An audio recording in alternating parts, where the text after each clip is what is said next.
Welcome back to the Beckoning Mists, a 5e Curse of Strahd campaign with this lovely cast of people, playing as the characters so unwillingly thrust into its dour scenery. Careful. If we can go down the Discord list, and if you can quickly announce your name and your character's name, we'll do a quick introduction, and then we'll begin tonight's session. So, starting with Brad. Me, of course, yes. Hello, I am Brad, and I will be playing Aiden Newell this evening. I'm Zach. I'm playing Sudriel Balric from Columbus East High School. Sorry, not a football lineup. My name is Braden. I'll be playing Victor von Frankengore, and the voice that you just heard say "barista" was my wife, and she made me a cappuccino. I'm Linnea, and I play Sage and Fool's Fellow. And I'm Addie, and I play Brittany. Unfortunately, not able to join us tonight is our lovely player, Obi, who typically plays Mirio the Red. And he has had to be on more personal matters tonight, and that's completely fine. He will rejoin us in a coming session. And his character will interject here and there in the meantime. With introductions out of the way, let us delve back into the swirling mists of Barovia and resume where last our story left off. Having been pulled into the dread mists of the grey and doldrumous land of Barovia, the party forged through the Barovian wilderness, through thick pine forests, and underneath grand Gothic stone gates. Soon, after wandering through the woods, they arrived at a great plain, overlooked by mountains, and in the distance, a terrible black citadel. Underneath it huddled were a few buildings which seemed to house some sort of meager signs of life, and so the party went towards. And drawing closer, they were greeted with the slouching forms of a dilapidated village, the denizens of which were neither welcoming nor happy or uplifted in any sense. Each one of them bore the same unfortunate expressions of the surroundings in which they live. And so, exhausted from the previous night's fleeing through the misty woods, the party found a temporary refuge in an abandoned house, and after waking, emerged to be assaulted by undead claws that had woven their way out of the structure of the house to malign the characters. They were quickly dispatched, although the mystery of the magic which animated them perplexed some of the adventurers. Shaking off the creepy feelings that accompanied that encounter, the party made their way to the square, and briefly talking with the artist Figrin, ventured into the Blood on the Vine Tavern to find a bit to drink and perhaps some lodgings and accommodations, food and drink and whatnot. You conversed briefly with the owners of the tavern, Mirio of all, seeming to charm one of them, the owners. And soon after, Brittany's eyes met with an uncharacteristically bright-looking tavern-goer. And that is where we return. In the warm light of the tavern, having just introduced yourself to the individual whose eyes you had met across the tavern,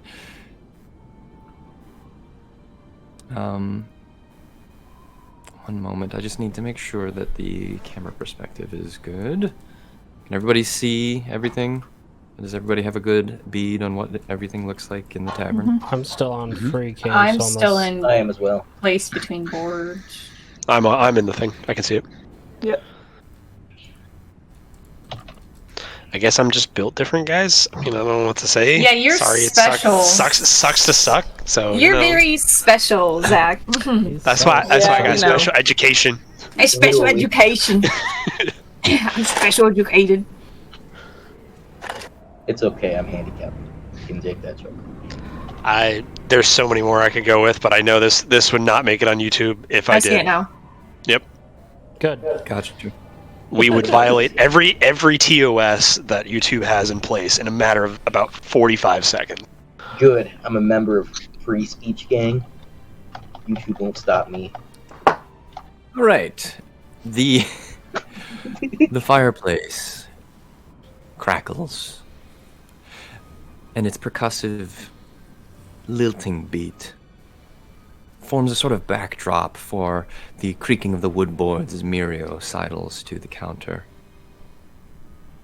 He listens in as the rest of you seem to turn your attention to the individual who Brittany has just addressed. And following your greeting, he says, with the thump of the journal closing in his hands, he says, hello there. You seem to be new in town.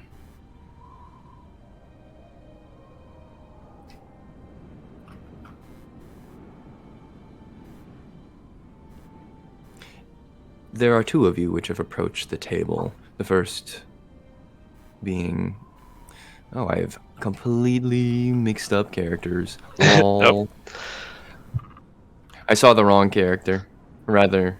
Yeah, the gray-haired dude on the center. Yeah. Pardon me. It is not Brittany who approaches the individual at the tavern seating to the side, but rather Sadrin and Aiden. The two of you approach, and as you do, the greeting which I just described is offered to you. We didn't talk to this guy already? No, we were going to last week, and then that's where we ended it. Yep. Oh boy. Again, he says, you seem to be new in town. Is it that obvious?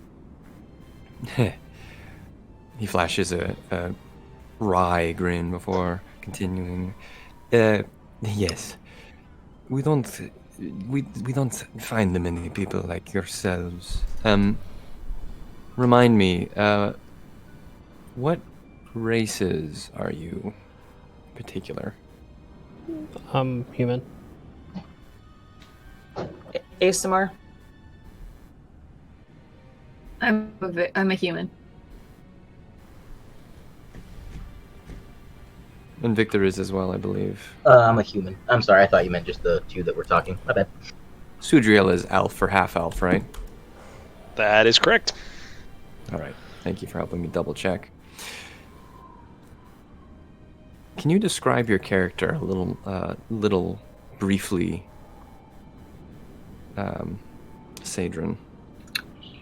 Yeah. She's super tall, super pale, slightly built, like muscle-wise, has very feminine curves, long flowy white hair. Her eyes are basically like this glowing yellow. Her face holds a look of like a half like, I don't know, it's not quite a smile, but it's also not like a resting bitch face. It's like halfway in between. A sort of regal expression, you might say. Yeah. He nods his head at you in particular, saying, well, not everybody's eyes glow like a candle. I see your point. And not everybody comes into this place with such strange clothes. Pleated and sewn, they seem to be. You look at his particular clothing, and while you see that it is fine and well kept, there's a certain drabness about most every citizen in this town. And while his garb is an exception among them, it is still fraying at some of the edges and moth-eaten in other places. It looks, as the rest of the village, that it has sustained a very long time without significant refresh.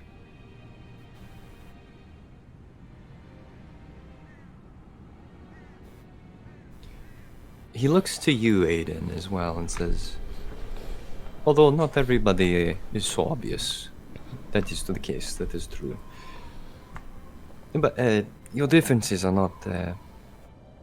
not why I say that. You are exceptional in a certain other sense. And if you would be willing, I'd like to have you at my table for a time. I looked to Aiden to see if he's gonna like respond at all. Yeah, sure, of course, why not? Thank you. Here, and he turns and says, I'll get the chairs for you. And, Eric, a carafe of wine, please. Thank you. Eric, the barkeep, says, sure. Oh, that's right. And groggily moves to grab a carafe from behind him. You hear a cork pop, and the glug of the wine as this individual brings a chair or two over and introduces himself by name. He says, thank you.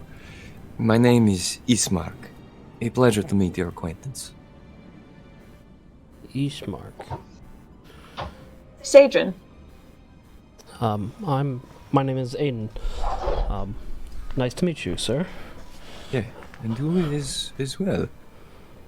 Look like you have seen much of the wilderness in your time. I've seen my share of the wilderness. Yes. Never been around here though. You seem to bear yourself well then. There's something about you fits. You're sure you haven't been here long? Not at all. I've been with this group the entire way here, so. And they're all in your group. He gestures to the rest of the party who is behind. We came together, yes. Well, you're all welcome at this table. A carafe of wine is something to be shared, after all. Wouldn't want to be miserly with it. Of course. That is, if you're all on speaking terms. Oh, For the most part. I think we are. We haven't got into any messes yet. Well, your companions are free to join. I turn around and I wave Brittany over. I'll just come join. You join the table, and as you approach, the man says, welcome, my name is Ismark. Question, do Brittany and Victor approach at about the same time? Yeah, Probably. Victor would kind of be lost in thought, writing something down, realize that the party is talking to somebody. See Brittany go past and be like, what? And kind of like head over at the same time. Okay. Mirio also turns his head and says, huh? Oh. Sure. Wow. And he walks over, and seeing that there are only 4 extra chairs, decides to stand. Your host of sorts looks at that and says, oh, I'm sorry, I can pull up another chair. But before he can finish, Mirio says, no, I stand. God. Classic. That's good. Hey, really quick, is there a way to like rotate my character right now, or is he Hold just down Alt. Alt? Oh, There you go. Modern solutions. That's right. You've obviously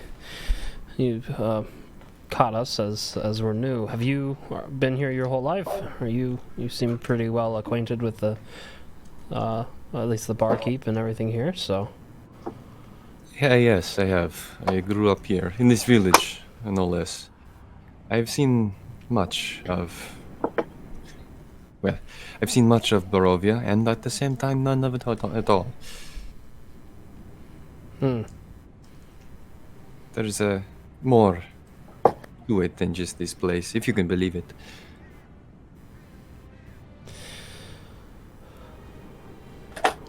It's about then that the barkeep comes by, sloshing the carafe over. He places it on the table with a little bit of a dribble forming at the bottom. He says, "Will it be all?" Ismarks looks to him and says, "Yes, Eric, thank you. Oh, and here is your gold." Eric says, "You have a tab going. Just pay up when you've left." Then they sort of terminate their interaction there. Eric turning his back and Ismark shrugging as he returns to the rest of you. He says, "I saw that you met Eric as well. He's always been a little gruff." yeah, caught on to that. Yeah. We did. He didn't seem very friendly for sure. We actually came in kind of looking for a friend of ours. We had an like a metal friend, and he seems to have gone missing. So That was yours. it was. I don't know if you've seen him. He looks at you, and his face hardens somewhat. Not towards you per se, but it does harden. He says, "Yes, I saw it earlier today. It was walking about town." Did you see where it went? The last I saw it was loitering near the old Durst Manor. But I wouldn't recommend going there. Spooky stuff, you know. What kind of stuff? Well, the Durst Manor has never been a place where good things happen, you know. When I was young, I would sometimes rouse my friends to go do go do shenanigans around town, prank people, you know. But there was one place we never felt comfortable going to, and it was that manor. We never saw exactly what was in there, but the stories tell that it is not a good place. People have gone in and not come out. We take that to mean it's haunted. And I don't doubt that for one moment. I wouldn't go. Not for some time. You bear the marks of having journeyed a long way. I see it in your eyes, you know. For now, here. And he takes the carafe and begins to pour those who haven't already got goblets, drinks, the wine. And those who have, he tops you off. Victor would, gingerly drink his as time went on. And when he got about halfway through the cup, he would very, very quietly lean over to Sadrian and go, "Would you like the rest of this? I thought I could do it, but I don't like it." I just give him a nod and take it from him. The flavor of the wine is quite good, but it is red, and therefore it carries that heaviness with it. To those of you who are accustomed to drinking wine, you can tell that the place that it was made takes great care in the craft of it, and though it is just a table wine, the flavors of sweet and headiness are very well paired, and they work very well together. It's just sort of a shallow flavor. That's all. But very good for drinking, and you think that with a bit of a morsel, it might be even better. Even so, red wine is an acquired taste, and so, Sadrin, you understand when Victor hands you the rest of his goblet.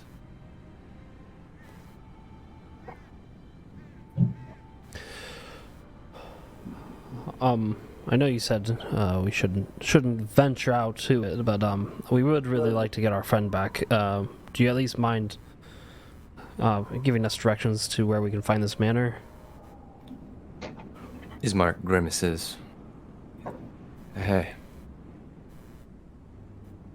I hesitate to offer directions to a place which I know carries such malice. You will find it on the east side of town.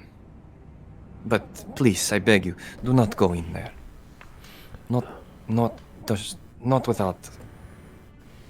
without your wits about you, at the very least. It's not good, that place. Well, we appreciate that. He shuffles a little bit in his chair. I've been looking for some people that I might be able to speak to about matters of business. What kind of business? I have need to leave town, and it's not a very far the journey I need to make, but the wilds in Barovia, they are not forgiving. I could use escorting, you know. And I can exchange for something in return. Lodging for tonight, for example. Victor would lean forward, keen on hearing about making money and profit. Okay, well, we'll escort you. And keep in mind, I'm just talking for myself, but I'm assuming everyone will come with me. But we can't leave town until we get our mechanical friend back. And sort of, kind of like, as he sort of finishes the mechanical friend statement, I'll kind of like lean forward, still kind of swirling the wine a little bit, enjoying the flavor of it, having a nice taste for it. You never did mention where exactly you had headed. I know you said very briefly out of town, but out of town could mean a lot of places. And when do you need to leave? And how long of a journey? Yes, forgive me, I've been quite vague. There is another town nearby. It is named Vallaki. Have you heard of it? I cannot say that we have. We are not familiar with places like this, and we have traveled quite a ways, but not to be certain of where Vallaki is. But I'm sure if you knew the destination, we would be able to guide you or assist you in your ways there if you guided us. Certainly. Vallaki is another place. It is rumored to be a safe haven of sorts. And perhaps for obvious reasons that you may have discovered yourselves, I seek an escort there to escape from this place into that place. Matt, would I be familiar with the name? Vallaki? Mm-hmm. Not at all. You can roll Arcana. Okay. Arcana or history? Arcana. Arcana. The Arcana Mama himself. Going First at it roll of the again. night. First roll of the night. A Don't fuck it up. 17. It's too late. 17. Low. No, respectable. No. What's the thing from like Scott Pilgrim? Bad. Awesome. On a 17 Arcana, you make a cursory glance through your mind's eye to recall all of the memories of your studies, and the name Valaki does not appear in any of them. And so you turn to the etymology of it and try to ascertain perhaps its origin, its mother tongue. Something to point you towards it in its place in history. And on a 17, you realize that the town name is from an old script. You haven't quite even studied that far back. 4 centuries, at the very least. And perhaps even before that. Okay. The name itself, its importance, does not quite register. But with your keen mind, your synapses fire and provide you that bit of arcana. Yeah. I was gonna say, because Valaki doesn't sound like it would fit in a country called Barovia. No. Which... Is Barovia from Princess Diaries?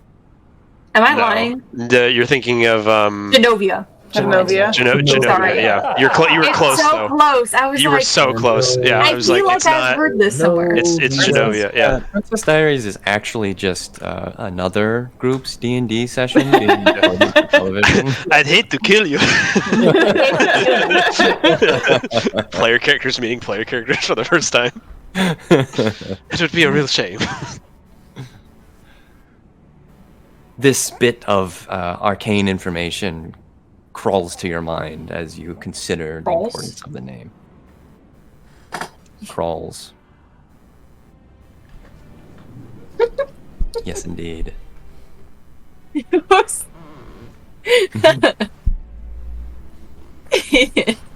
Slither, little snack. Ismark continues. Yes, Velaki is just a little ways to the west. Half a day's journey if we're quick on our feet.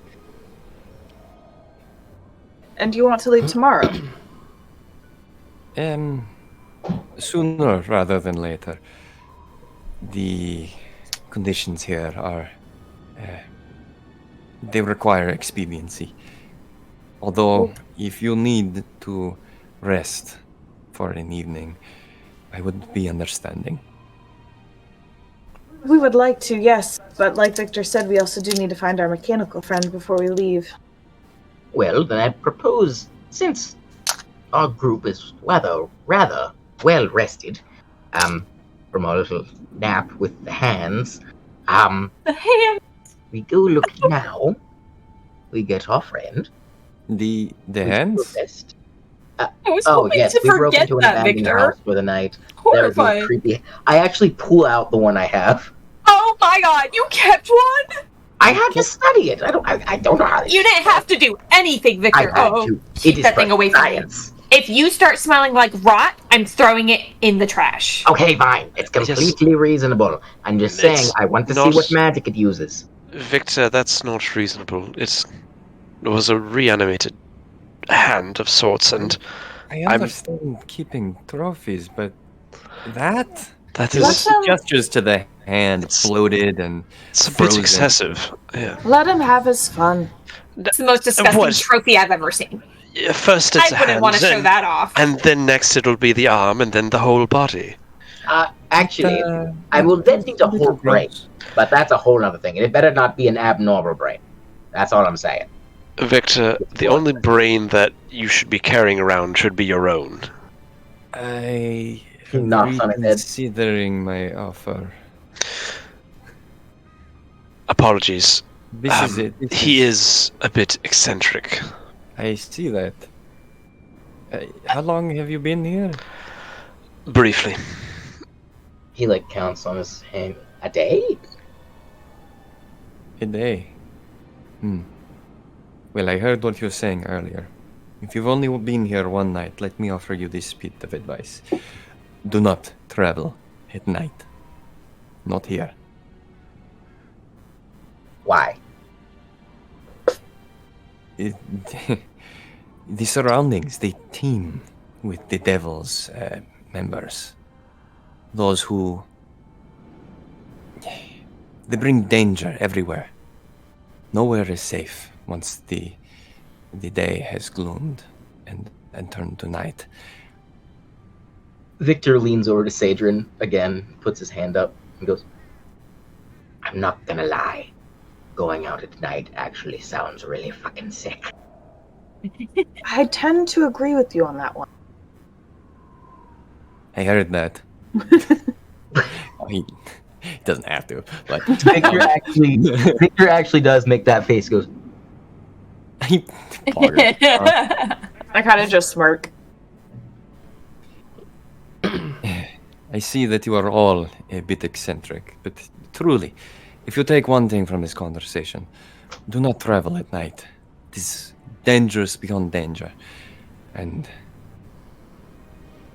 you're likely to meet agents of the devil at every corner.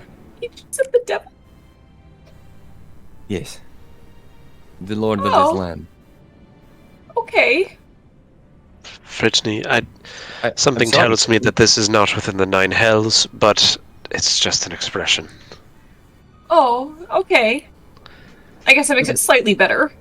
I'm sorry, I do not mean to upset you. It's As long as I'm not in front, it's fine. I'll make it. we can arrange that.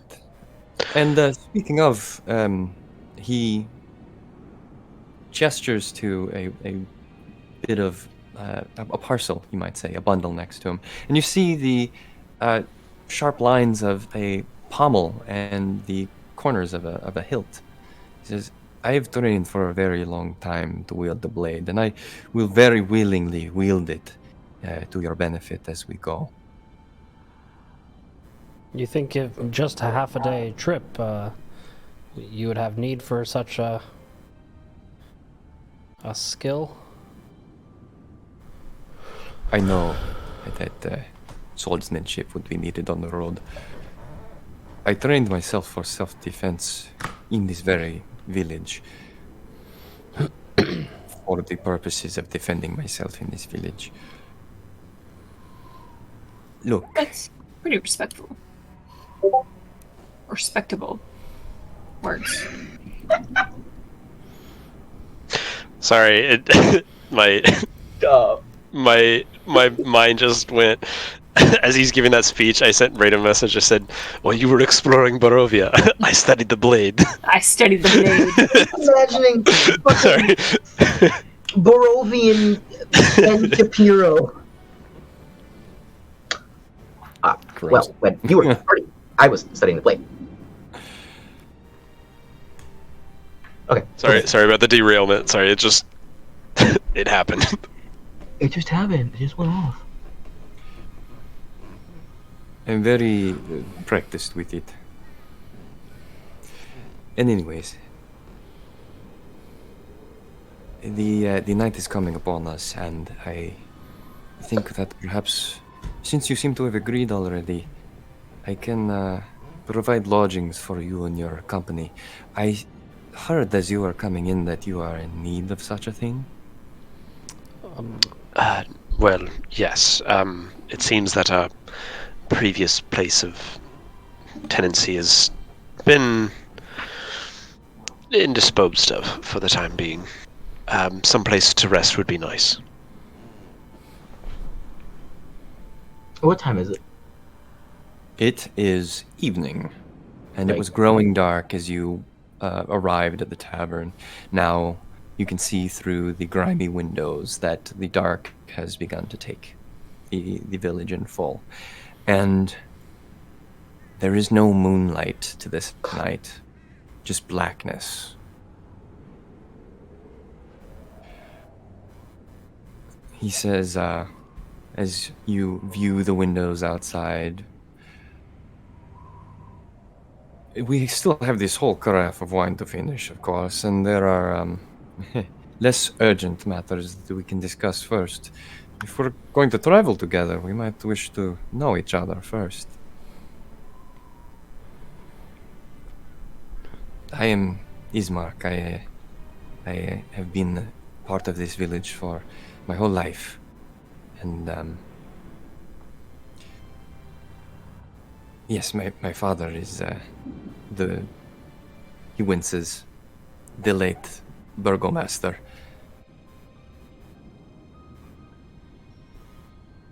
The what? The burgomaster, the governor of the village, so to speak. Oh, okay. Yes. Wow, very nice. Yes. Yes, he passed away not very long ago at all. But yes, I've spent my time growing up in Barovia, and I've seen much of it. So I'm eager to journey tomorrow. What was it? Oh, sorry. What? I guess. So what's the pushing you to journey outside the city now? It is time for me, and he leans in conspiratorially and drops to a whisper. Me and my sister need to leave the village. Do not speak loudly about this. I fear that we are being watched. By who? Anybody we should know about? If I tell you, you have to not look. Oh. Okay. Maybe don't tell him then. Victor, that means don't move your head to look. He like takes out a screwdriver very sarcastically and all tight. Have you ever met the Vistani? Oh? He goes, oh, and he looks over at the rest of the group like, this makes a lot of sense. They have a pact of sorts, which they have made, or rather the ruler of the land allows them certain privileges, and in turn they serve him in many capacities, spying most nefariously among them.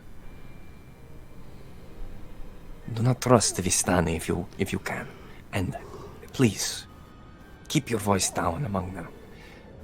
You never know what words will make their way back to their master. He leans back and says, yes, just to see what the rest of Barovia might look like. I haven't actually been to Velaki yet. I'll kind of stay kind of leaned in. So, is your sister now joining us on this trip as well? Oh, I think I might, He leans back in. Yes, she will be.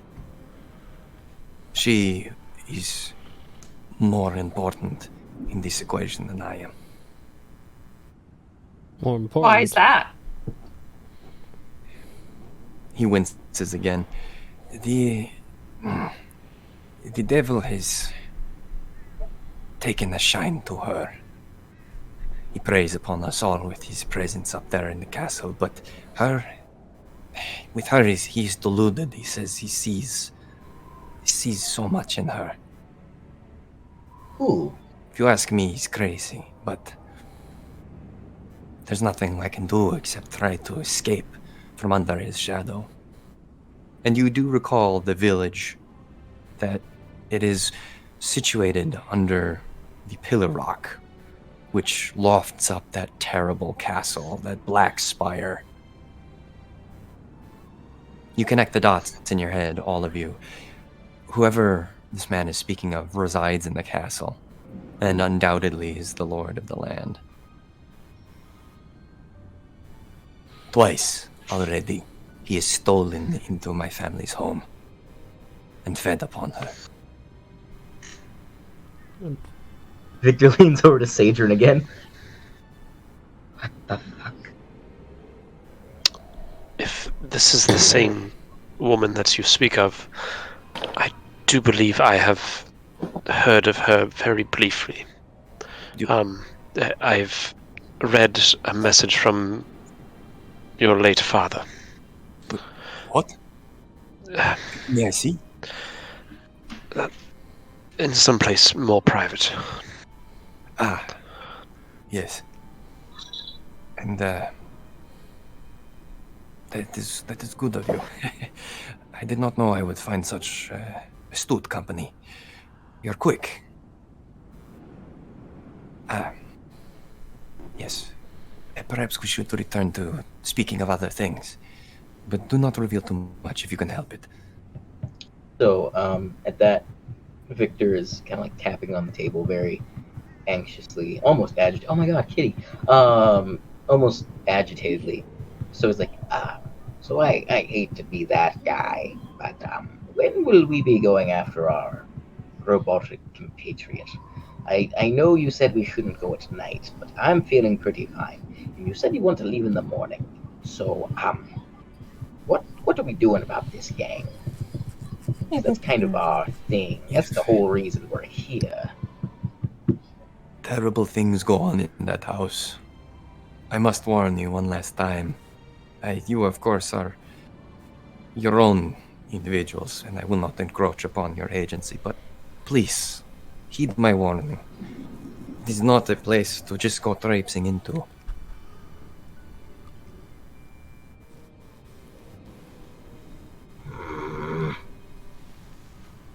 And certainly not in the night.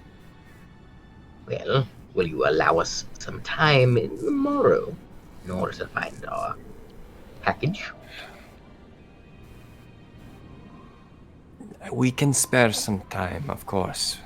I am at your mercy in that regard, as you are the ones escorting me and my family.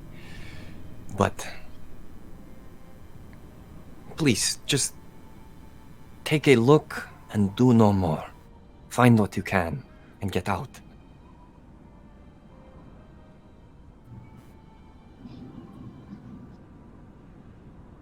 I look over it.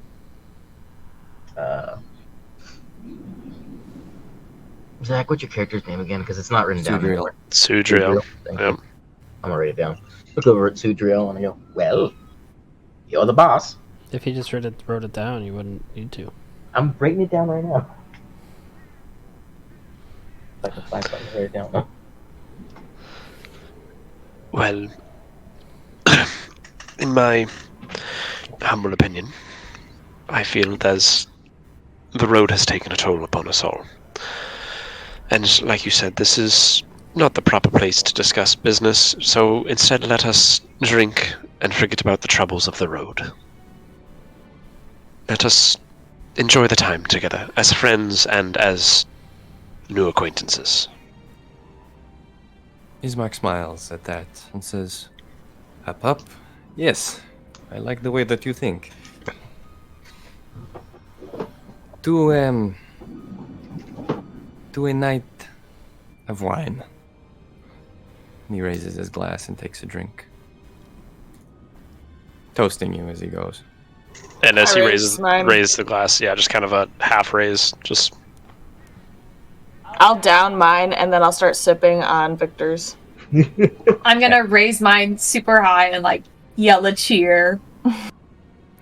Awesome. Victor gives it. But it's ever so kind of like clanky because of the metal arm. So it's like ding ding ding ding ding ding ding ding. Yeah. Mirio also raises a goblet and says, to our survival. And takes a drink very quickly. Vrisny, would you be ever so gracious to serenade us with one of your somber melodies, one to push us through the night, so to say? Any Oh, you were a specific singer. requests, or should I pick one of my own? Why not something kind of toxic, you know? No, nothing to really hinder the mood. I just don't want to do that again, but... So, what is the mood that I'm going for? I don't know. Whatever it is, just hit us with something once again. Something fun. How about I'm that? gonna sing a slow reverb song of "Hit Me, Baby, One More Time." The acoustic Take it down a cafe. notch. Anyway, Yeah. here's Wonderwall. Anyway, here's Wonderwall. Baby. Baby. Roll performance for me. Okay. Woo! I scared my And cat. as you I'm sorry. begin, Today is gonna be the day that's gonna come back to you. as you begin to loft this song into the air of the Blood on the Vine Tavern, The it 19. echoes on a 19. Awesome. It echoes across the rafters, and it seems to somehow lift the structure, indescribably so. You look around, and the warm colors seem to grow brighter, more saturated, more comforting, and you carry on your voice the spirits of the tap room. The Barovians there, the denizens of the village, seemed to be fairly dour when you came in, and for the large part, most of them actually ignore your performance, including the barkeep. But Ismark seems to sit back, and at one point with the wine, he swirls it around and becomes very much more relaxed than when he was when you first entered. The individuals across the way who you spoke to, the owners, also seem to enjoy your performance quite a lot. And there are a couple Barovians throughout who also relax. And as you conclude, and as the final strains of your performance ring through the taproom hall, you get meager applause, and a couple individuals. Meager. I just had to rework a whole song for the mood, and all I got was a little spattering of applause. Brittany, this is not like other crowds. They are... Well, clearly, they're more lame. When she says that, let me just double check something here. Ismark chuckles. He says, yeah, well, Barovians are not very known for their wit or humors.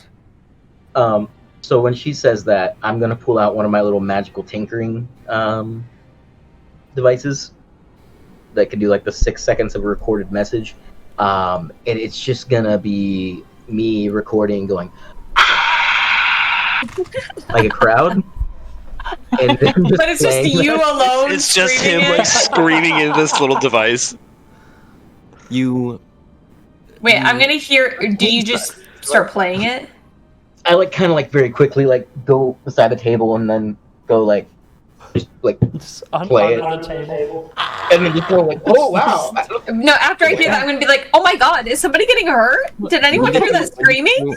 Very important question. When did you record that? Just now. Right there under the table.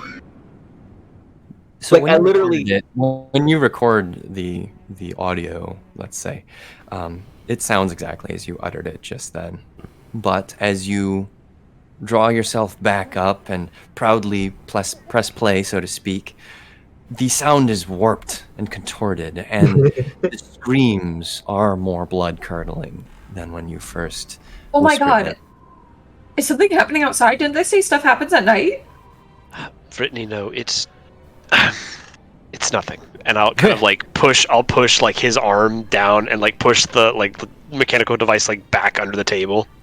I kind of just look at him and go, "And say, please, I'm not an animal."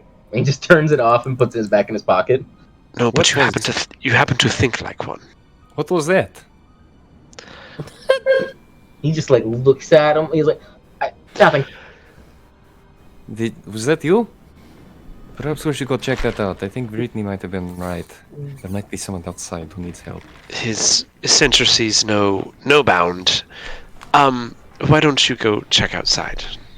And I'll kind of nudge him hard in like kind of the shoulder. I'll come with. Fine. I told you all. I thought outside at night was gonna be kind of cool anyway. And I get up and I go to the door. I'm gonna follow him. And as he walks away, you see he like takes out a notebook, and what none of you know is that he's writing down every grudge he's ever had in this notebook. And as they get up and kind of like walk away, I like turn back to the rest of the group. Well, I thought her performance was inspired, as much as that message was a bit, I don't know, uninspired. I'm coming to a lack of words for whatever it was that he made sound-wise, but it is what it is, and we're here now. Ismark agrees. He says, yes, that was quite nice. I felt as if a weight had been pulled off of my shoulders. It's not very often that we get performers in these parts, so thank you. And he hands you an Electrum coin, Brittany. It's a strange currency, and not many people... Let's go, EPs? Yo, it's our first EP. It's our first, I would say your first EP. Depending on your level of knowledge of the currency, you will either recognize it immediately as something which is a hefty tip, or it just looks like a strangely tarnished silver coin. Do I need to roll for that sort of knowledge? I will let you decide for yourself how much knowledge you have. I think I know what they are, but I've never gotten one myself. So I'd say if she didn't know what an Electrum piece was, I would kind of be able to read it off her face, assuming if she's like confused. No, I think I'll know what it is, but I've never gotten one myself, so I'm kind of like in shock that I was just handed one for my little performance. My mother used Thank to put you. those under my pillow when I You lost are a tooth. so generous. I honestly might cry right now. No, that's no need. It is a thank you. I understand it. Are you crying? Are you actually come here? No, no. Outside, come in. I'm just very excited. Oh, okay. Oh, I'll perform anytime. you cry when you are excited. Well, sometimes. My excitement always isn't, this much of a tip. So, I see. what do you want me to do? Well, I don't expect anything from you. It's just I've never encountered anybody like you all. It is strange, but I would say wonderful experience. Anyways, perhaps I can lead you to my home, show you where your accommodations will be. I think that would be great. Thank you.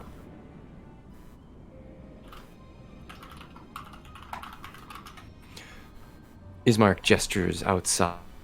Do you follow? Yep. Sure do. All right, one moment. Have Sager and I already been outside for a few minutes by this time? Sure. Okay.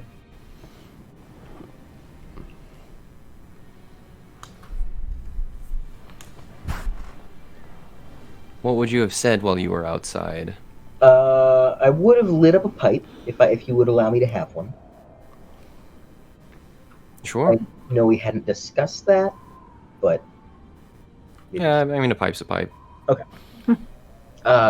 He never actually inhales it because he's too afraid of the side effects of smoking.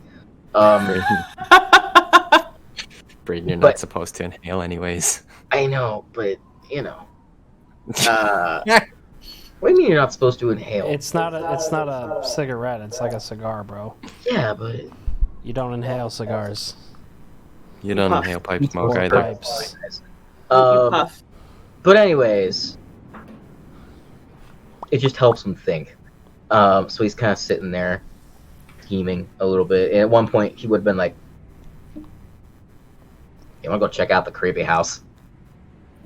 As much as I would like to, probably not best for just the two of us to do that. He gives a okay. He goes back to it. That's where he's at. He's kind of sitting there with like a arm under his around his rib cage, giving a. I'd just stand there with my hands clasped behind my back, kind of just observing either him and if there's any activity out. Do we see the street? Is that where we're at? So, did you exit via the door closest to you?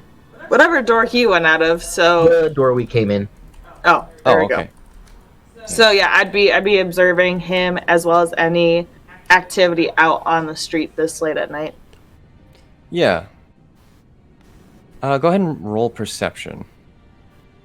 Okay, give me a second. Meanwhile, the rest of you who are still inside, walk to the door as Ismark is puzzling over the revelation that excitement can draw tears just like sadness or any other extreme emotion. 16.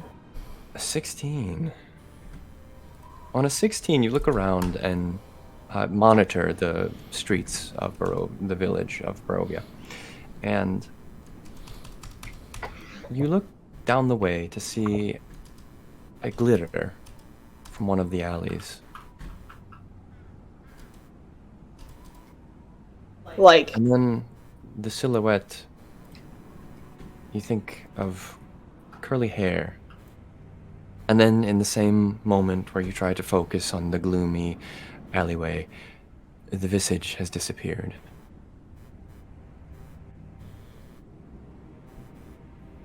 I'll kind of like, almost in a trance, like take a step in that direction when I first see it. And then the minute it disappears, kind of like shake my head, but keep like looking in that general direction, just hoping for like trying to figure out like what did I just see and was it actually real, like in my mind. Yeah. You consider it for a moment and try to weigh whether or not you have just been tricked by your own sight. It's hard to say. If you really wish to determine, you can try to make a roll. I would say insight. Okay, yeah, I'll do that.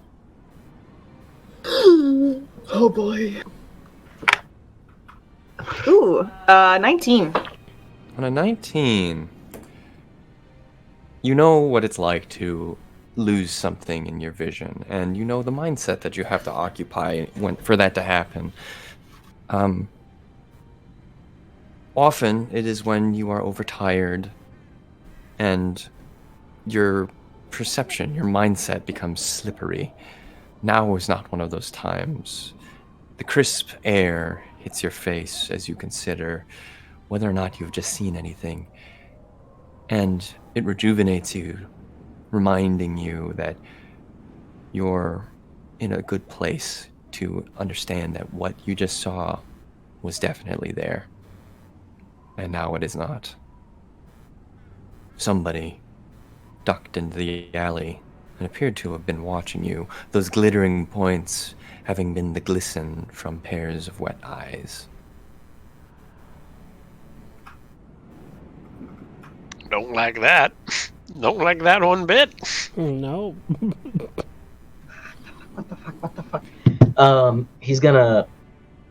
Can Victor put on his little goggles and see if he can see it better? Certainly. You put on your... Sorry, I just saw the chat room, the voice chat room's description changed. Tis Brittany. You're welcome. You're welcome for that one. Anytime. As you snap the goggles to your face, you hear in the distance a low rumble. Thunder. A storm is moving in from far, far past the imperious silhouette of the castle. Even now it looms over you, and in the very, very slight difference in color between the backdrop of the sky and the dark black of the mountain range, you can see that it looms and watches over the village from afar. Looking around more closely, though, you have a very slight circumference around you in which you see things in shades of gray, and looking, you don't see anybody, not even in the alley to which you look. But you can see quite clearly in the night. He sets his goggles back up. No, I'm sorry, actually pulls his goggles back down around his neck. and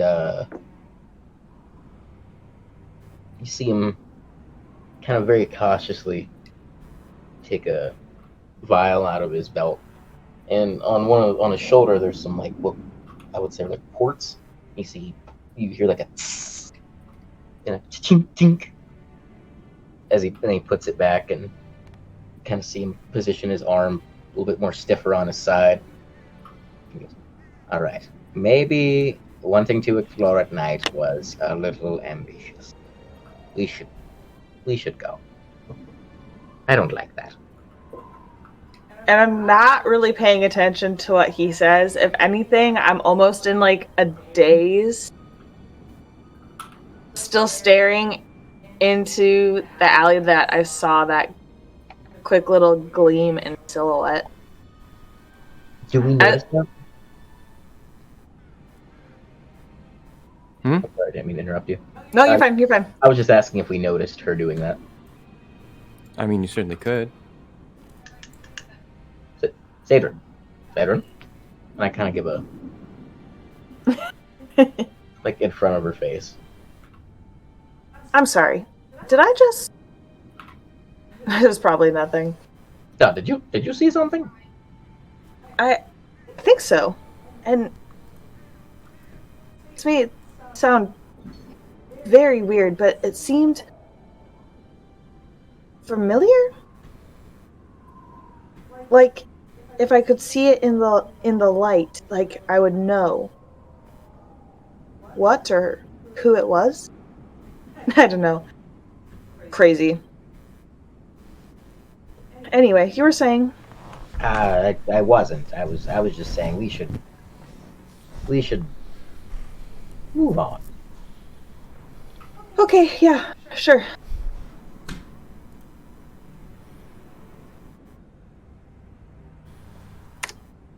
Your vision departs from that strange alley.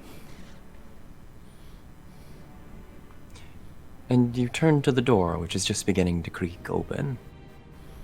And a friendly face shows itself to you. Ismark. He starts seeing you there then, and says, "Oh, I did not know you were waiting here. Come, join me. I will show you to our destination."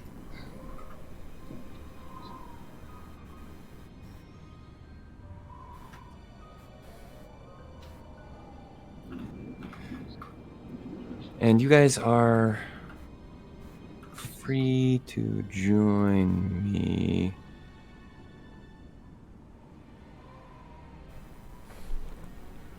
Oh, pardon me. I was just looking at some things.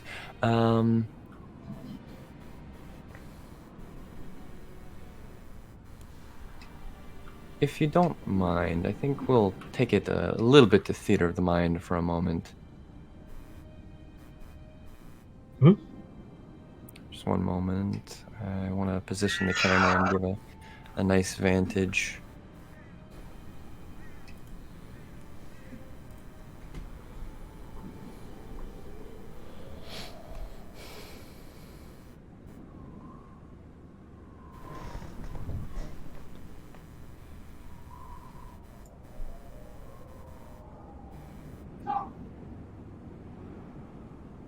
Alright, pardon me and my need for aestheticism. Alright, we're good.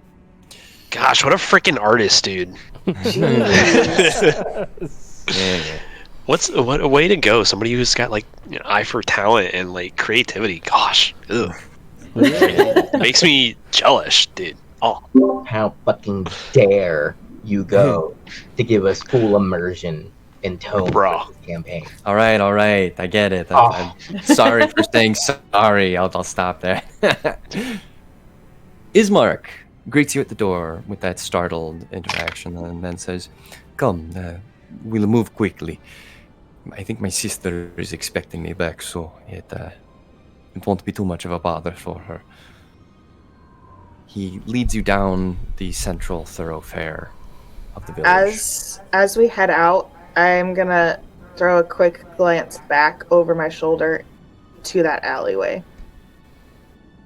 Shake my head and then just keep walking, following. You pass through the village And though the night has taken hold of Barovia, and the pitch has begun to blanket everything in a dark, dark black, you see in the windows very faint bits of glimmer, candlelight, very sparsely lighting homes here and there along your path. You travel up a little bit and then down the way as the rumbling topography of the village gives way to a large flat area to the south. And there you see that a weary-looking mansion squats behind a rusting iron fence. Ismark leads you confidently towards it, even as you pass under a clothesline, the sheets hung therein, whipping in the slight wind. It gives you the impression of a ghost. And as you pass under it, some of you feel a chill on the back of your neck. The iron gates of the mansion are twisted and torn, the right lying cast aside in the mud, while the left swings lazily in the wind, clanking out a percussive beat as you approach. And as you approached it earlier, what had previously been an unknown thudding in the distance now reveals itself to be that left gate. The stuttering squeal and clang of it repeats with a mindless precision. As you approach, a bit of a gap in the imperious night allows a shaft of moonlight to dimly, diffusely play across the surface of the burgomaster's mansion.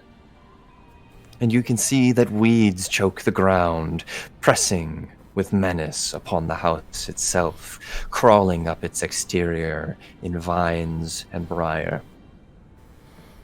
Yet, against the walls, the growth has been tramped down, creating a path all about the domain. You pass by the gates, through the low stone wall, and draw near to the mansion's grand, or once grand, edifice.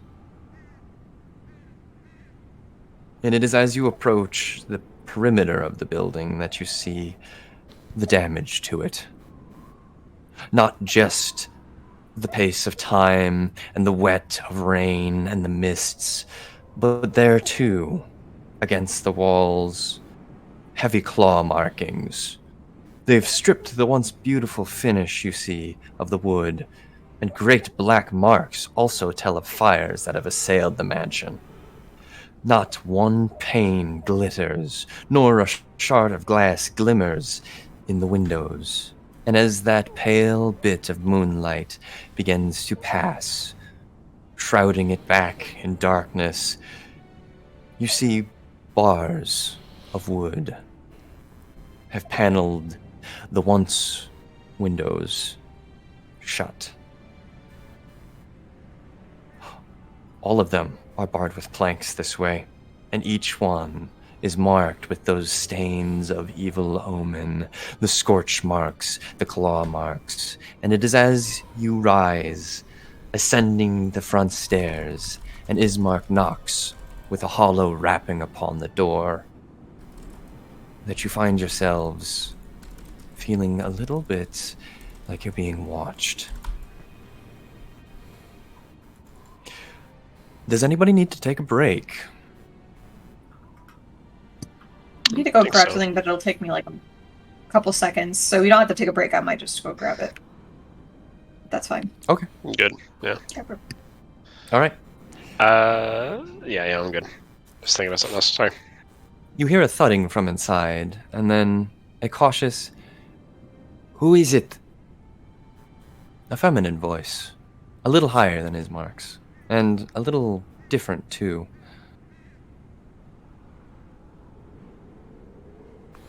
Ismark says, "It's me, sis. I brought company. Prepare yourself." And from inside you hear a sort of scuffle, and then, "What sort of company?" Ismark replies, "They're friends, trust me, and they're not the kind of friends that stalks in the night. We wish to enter quickly, if you wouldn't mind. She says, "What's the password?" He turns to you and says, "I'm sorry, would you mind covering your ears?"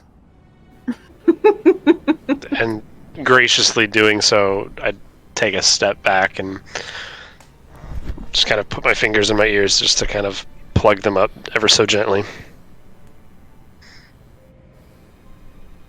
I'll do the same. He waits. Mirio puts two fists against his ears to plug them. And satisfied with your gestures, he turns and raps out a small rhythm against the wood. From inside, you cannot hear, but there is a response, and the kitties. Meow. Meow, meow, meow, meow, meow, meow. Sorry. From inside you hear, "Oh, the kitties." Oh, the kitties, meow. I got distracted. I'm sorry. Yes. Ismark turns to you and says, "Okay, that is where." He gestures, pantomiming you removing your hands from your ears, and then says, "Sorry, that's good." And as you peel your fingers from your ears, you hear the scraping of what sounds like furniture being moved from beyond the door. There's damage to your home. This has always been here. No. And somewhat, yes. There was a time when it was allowed to rest in peace, but... well, the devil takes after my sister quite ferociously. You keep saying the devil. I'm assuming it's not a literal devil. It's but we He's don't not know a who you fiend, speak. if that's what you refer to. No. But the devil is a devil, whether there are horns involved or not. I'm surprised that you have not heard of the devil, Strahd, yet. Have I heard of Strahd? Roll me Arcana, a DC 19, and anybody who I will would also. perk up at the Yes. name Yeah, Strahd von may Stradovich. Would I have heard of this name before? Right? You're saying this is history? Stradovich. No, it's Arcana. Arcana. Arcana? Oh! Good thing I Yeah, told That you. was that. A D20. I don't know what I Let me was get rolling. my But that was Arcana not it. dice. All right, in descending order along the Discord list, starting with Brad, what are our rolls? 14. 14. I got a 22. Yo! Let's go. Hey! Gang, gang. Braden, 19, baby. 19, all right. Dirty 20. Hit that arcane gritty on him. That's Not fucking great. I got an 11. Hell yeah. Feeling good. Strahd von Stradovich? Who the hell's that? Brittany, Mirio turns to you and says, "Do you recognize that name? It sounds like... well, it sounds stupid, frankly." Oh, looking at Croc. I did not see him at The first. rest also of like you the- haven't. I also like He's to like imagine staring headcanon that Obi's like fully aware of the what box. it is, but he's like, Strahd von Stradovich? Never heard of him. It's insane. Did you catch that, Addie? Yeah. Mirio turns to you and says, "Have you heard that name? It sounds stupid, frankly." What name? Strahd? Yeah. No, On a- no idea. I was thinking it was maybe some sort of artist that I might have learned about in Oh. college, but no. Well, Nothing. I don't know. They don't seem to like him very much. People like artists, right? I mean, I think so. I turn around. A lot of people like me, college did so- you go to? What did you say? I look at Brittany. What bard college did you go to? I don't know what the school colleges in this world are. Which ones? You are free to make a name up, or Ivy Tech otherwise- University. Great. Your mouth. DeVry. It's DeVry. That's the University. DeVry University. She actually went to University of Phoenix Online. There are several Bard colleges which exists, and most are based in cities. So the name of the city is typically the Okay. type of college. Um, Cities that you might have been from would be. I was gonna say I Baldur's went to Juilliard, but yeah, something like that works. Gate, Juilliard. All right. The former Queen's College. Now that one sounds familiar. I don't. Meanwhile, the rest of you hear the name Strahd, and your minds are taken to the lore of vampires. You recall, as a bit of esoterra, that Strahd was the first of a lineage of vampires, the progenitor. All who skulk in the night with fang and fury. They owe something to Strahd for his dark craft. And it is as Ismark so casually says the name, the Devil Strahd, that you realize Strahd is Lord of this land. Guys, we might have fucked up. Yeah, we kind of fucked up. That's fucked up. Yeah, you have heard of him before, the rest of you. The ones in the back I know have not, but you seem to. Yes. Are you okay? More folklore, right? It's Wait, the straw. Certainly raises some warning bells. Yes, the start. His name is Spread.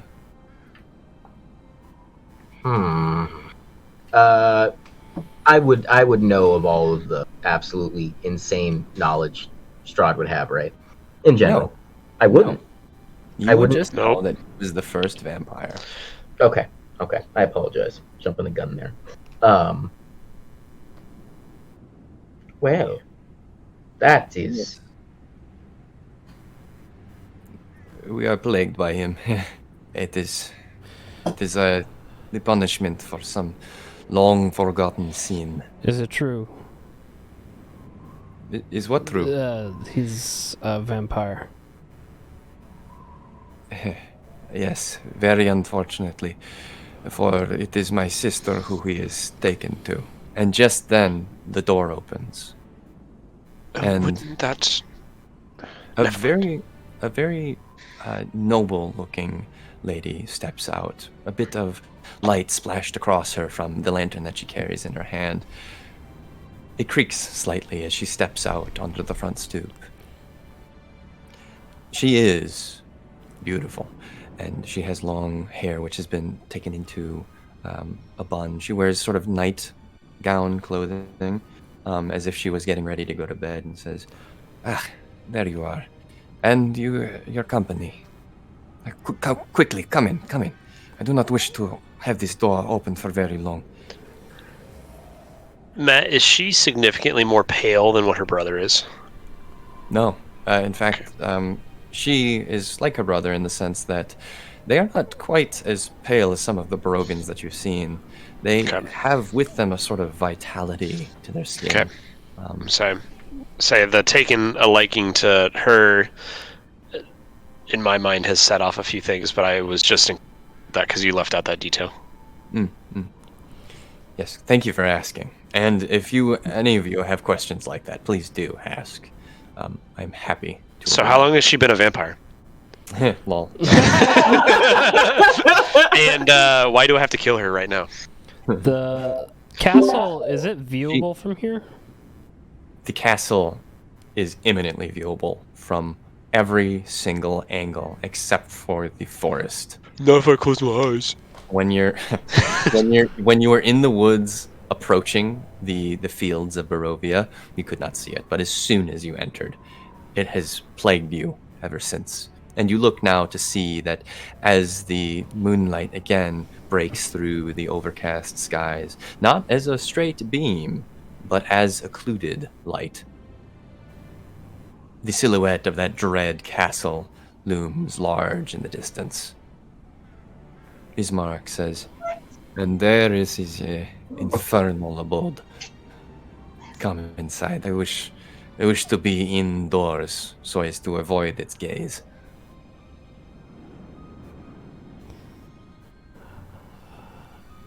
Those of you who would notice, Aiden has kind of turned and is giving a hard stare towards the castle, and is kind of grabbing or grinding his teeth. His jaws obviously clenched, and his hand kind of around the blade at his hip. Do you have a mask on? Not at this point, probably. So he might have a hood up though, because his character model. Yes. His hood might be initially My up. hood is up. My kind of cowl is down at the moment. Careful, Aiden. If you keep clenching your jaw like that, you're gonna get wrinkles. I'll just put a hand on his shoulder and say, just breathe.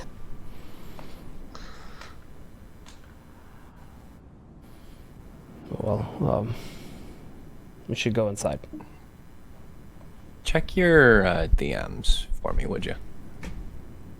Picture Matt's toes. Yo, man.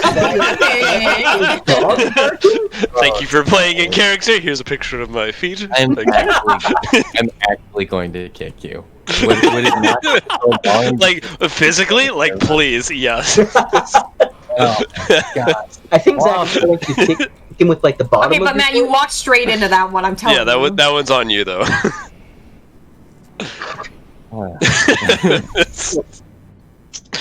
That was right there. It's just too easy. Like your mom. Oh, dude, no. Should be your dad. We're closer to Father's Day. Sadrin. The moonlight shines briefly, throwing your traveling companion into a light that you have not seen him in yet. I would like you to roll perception. Oh boy. Okay. It's making me so nervous. I don't know why. Oh, that is 17. I don't know why I got excited. You can hear the grinding of bone against bone as Aiden grounds his teeth together. And as he looks towards that moonlit vista, you see a glint, not from his eyes, but his mouth. And for a moment, you could swear that something about his teeth seemed a little sharper than normal. Yo? But you look again and see just fairly normal canines. Perhaps your mind is playing tricks on you. You look hard, and indeed, they are normal. But all this talk of vampires has you on edge. You fucking fed? I feel like I've acted weirdly enough You're a narc? already tonight that I'm not going to say anything. You narc, huh? Talking here? You legally have to tell me if you're a fed. Are you a cop? Does your comforting gesture, like the hand on his shoulder, change at all?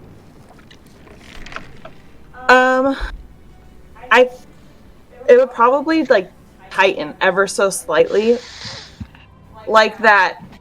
You know how when like you get a jump scare, you kind of just like my hand would have like done it like one of those jolts, like just ever so quickly and slightly kind of like tightened and then relaxed again.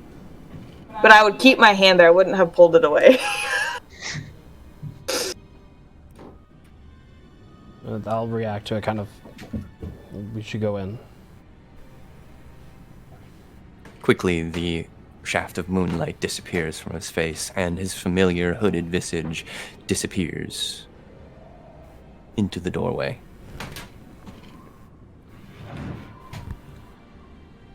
Ismark waits for you, the last to enter, and says, "Hey, are you coming in?"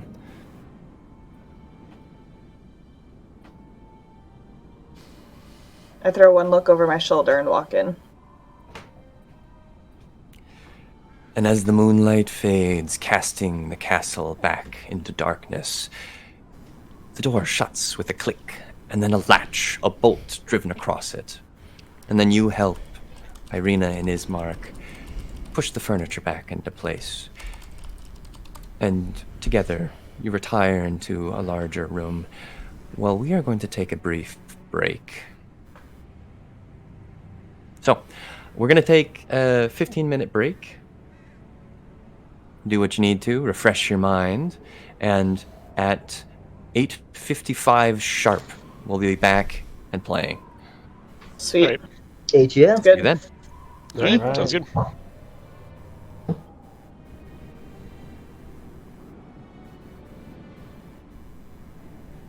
Also, I secretly hope that one of these days Addie just sings some sort of like Britney Spears song or like a cover of some like indie pop artist shit, just like as a song.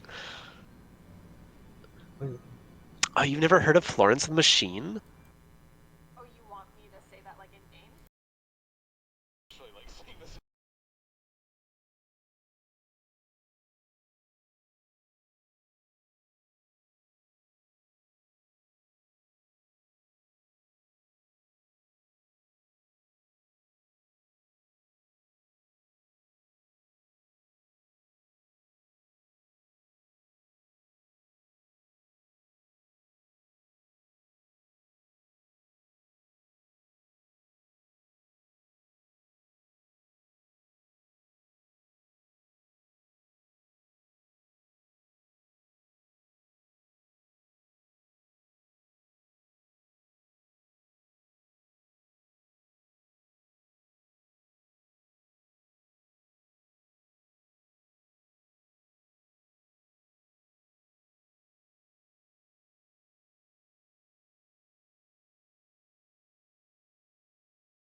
room.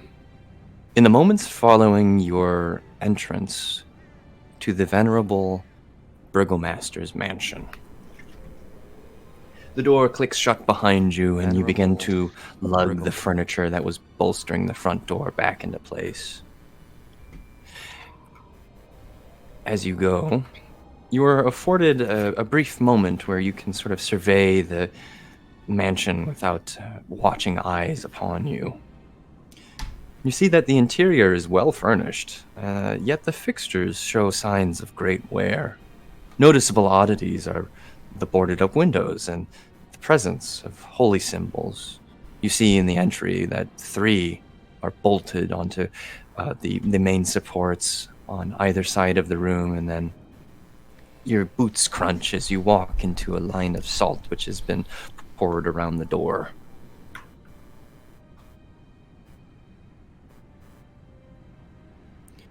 You finish lugging the furniture, and Ismark says, thank you. If you'll join us, we'll head to the kitchen, I think. Maybe have something to eat. You look like you're famished. Some food sounds great. Come. And everybody, this is Irina. House Kolyanovich welcomes you to our home. Ismark does a brief bow, and Irina sort of regards you all with suspicion as he does. She says, as he returns from the gesture, "How do I know that one of you is not pretending to be something that you're not?" And pray tell, what would it take to convince you that we weren't something that we're not? Bless you. Thank you. Sorry. How dare you, actually. You see that symbol on the wall? She jerks her head over to the symbol. It's a sun, shining brightly over some line to represent a horizon. Anybody who's interested in doing so may make a religion check. Okay. Heck Hello. yeah. Religiosity. Nat 20, baby. Ooh. That is a Oh, Dirty 20, baby. no. It's nice when you have a +4. I got a 10. +1. Nice. It doesn't matter, though. And then the other two of you? Braden, Fat. Brad. I didn't roll. Fat 8.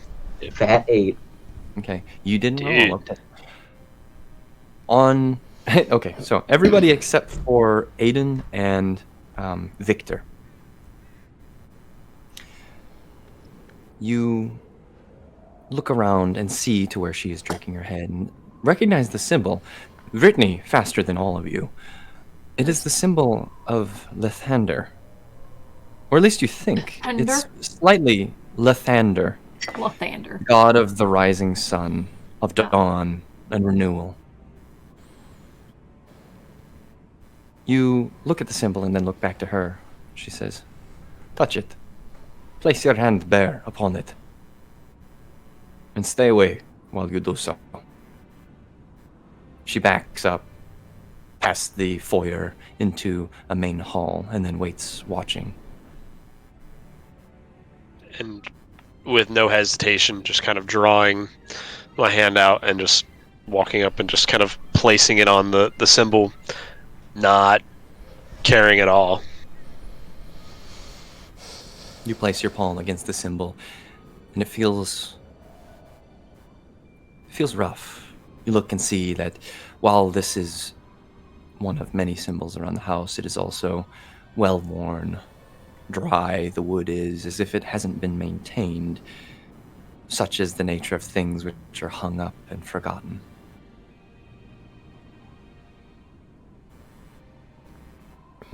Is Irina that looks enough sharply. to prove it? For you, the rest of you, hand against the symbol. Is it gonna, like, shock me or something? I will determine much by whether or not it does. Please. Hand against the symbol. Somebody else go first. I'll wait. Ismark narrows his eyes at Brittany and says, "It is not going to cause you any harm if you're worried about that." Yeah, but That I feel is- better if somebody else still goes first, right? Brittany, I just went. I'll go. I step up to Thank it, you. and as I'm putting my Adrian? right hand on it, I'll grab my own sun symbol with my left and place my hand over top of it. I'll go Remind next. me, what is the deity that you chose? Oh shoot! That's a Uh-oh, very good conflict of question. religion. Hold on. There are two Please gods hold. related to this. There are two deities related to making the sun. gods Please true this hold. year? Please Lathander, hold. Please and hold. One is named Lathander, and one is named Alminator. Well, He's the god let's of see. the dawn. Almanite, and he's the god of the sun. the Pokemon.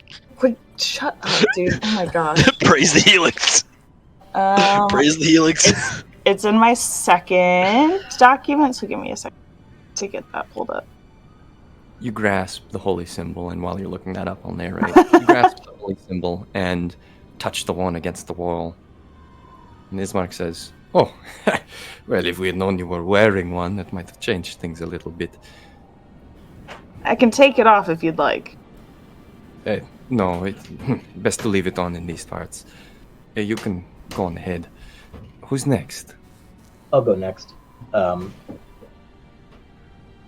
And as I go up, I don't really know what it is, but I roll up my sleeve, and where, if you are insightful, you might see little itty bitty round burn marks that Yellow look polka like dot they've bikinis. healed. Passive perception. Let's have some passive perception. What is everybody's? 11. Yeah, 12. Braden, if Well, Victor would wish to hide these markings, I would like you to roll a sleight of hand. No. Okay. Anything above a 10 successfully notices the small blemishes upon Victor's forearm. And Linn. Um. All right. While you're still looking, no pressure. Braden, you were going to narrate something. Yeah, he shows his arm. He puts up his mechanical finger. He goes, Silva. And he goes like this. And then he touches the amulet. Ismark seems immediately fascinated with your hand. He says, "Oh, I did not notice that earlier. That's quite a contraption. Did you have it commissioned?" No, it was a gift. A gift? Yeah. I would like to have friends like yours someday. He gives a half cracked smile, and he kind of goes, you think that? And then he just kind of walks away. But perhaps not.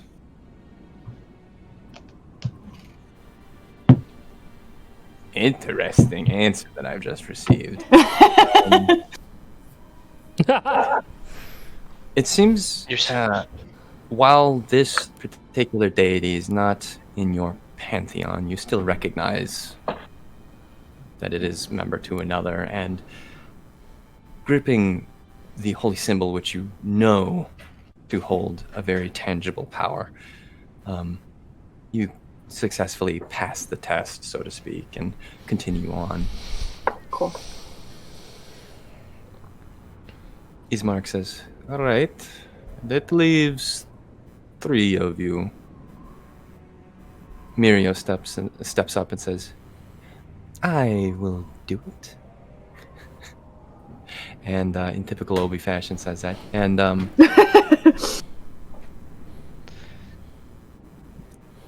balls his fist up and goes to punch. And just as he is about to wind up, he thinks twice about it and says, "Oh, but," and horrifyingly removes his white gloves and places a hand on the symbol on the wall. Nothing happens. And so Ismark says, "Hey, you're good to go. Please, come." And Muriel replaces his glove and continues onward with a curt nod. Okay, fine. I'll get it out of the way, and I'll just go up and like barely Brittany put my bursts into hand on flames. it. Be like, It is. Look, if you're not a vampire, it's a piece of wood, all right? Just put your I mean, I'm hand not. against- I just don't like this kind of stuff. All right, just start whatever you have to do. Okay, get it over with. Nothing to fear. It is merely the spirit of the Morning Lord which inhabits this. But it looks like you're fine, so please, come on ahead. Thank God. I'm gonna leave. Hurry. Get away from it as fast as I can. The last of you. Aiden, was it? Of course. Sure. I'll just kind of lay my hand on it, and it seems a little ridiculous. Place your palm against the surface of this carved holy symbol, the coming of dawn, the end of dark things. And as you place your palm against it, your skin lightly rasps against the dry wood, catching at the whorls in your palm. And it sits there. Ismark says, "You're good to go as well. Come. It seems that we're all in good health, and none of us is pretending to be something that we're not. So, to the kitchen. I will cut up some dried meats, and we'll have something to eat. Irina, put the tea on. It seems these are good guests." Irina nods curtly. Says, all right, come on. I'll get you something to drink. Something non-alcoholic, unless of course you prefer that. We have that in our pantry as well. And you're ushered into the kitchen, through the main hall and down through a dining room. You pass by a dark side room on your way, a drawing room of sorts. It is not lit, and it is entirely shaded. You see what appears to be a very boxy table in the center of the room as you pass.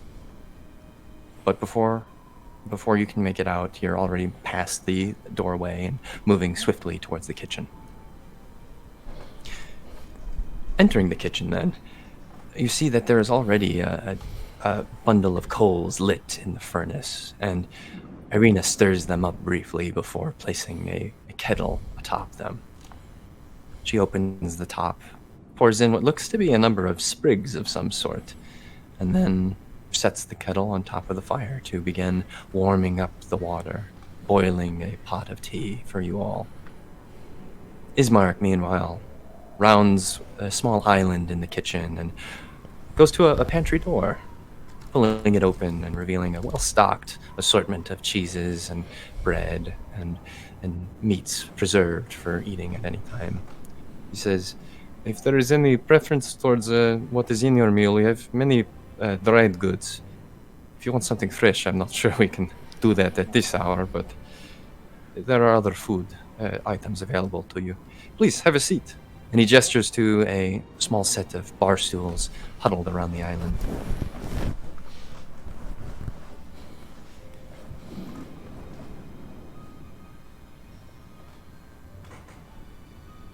Do you take your seats? Of course. Yeah. Yeah. Yes. Mirio stands while the rest of you sit. And as you do, you notice that this Irina character is sitting further away from you still than Ismark does. Ismark having like an almost familiar sense about you. He sits comfortably while you are nearer and on the other side of the island from all of you. He says, "Welcome to our home.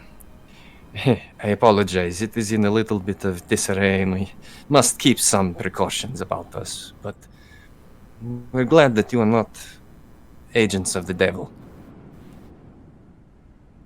As promised, you can anticipate that the rooms upstairs are made available to you this evening."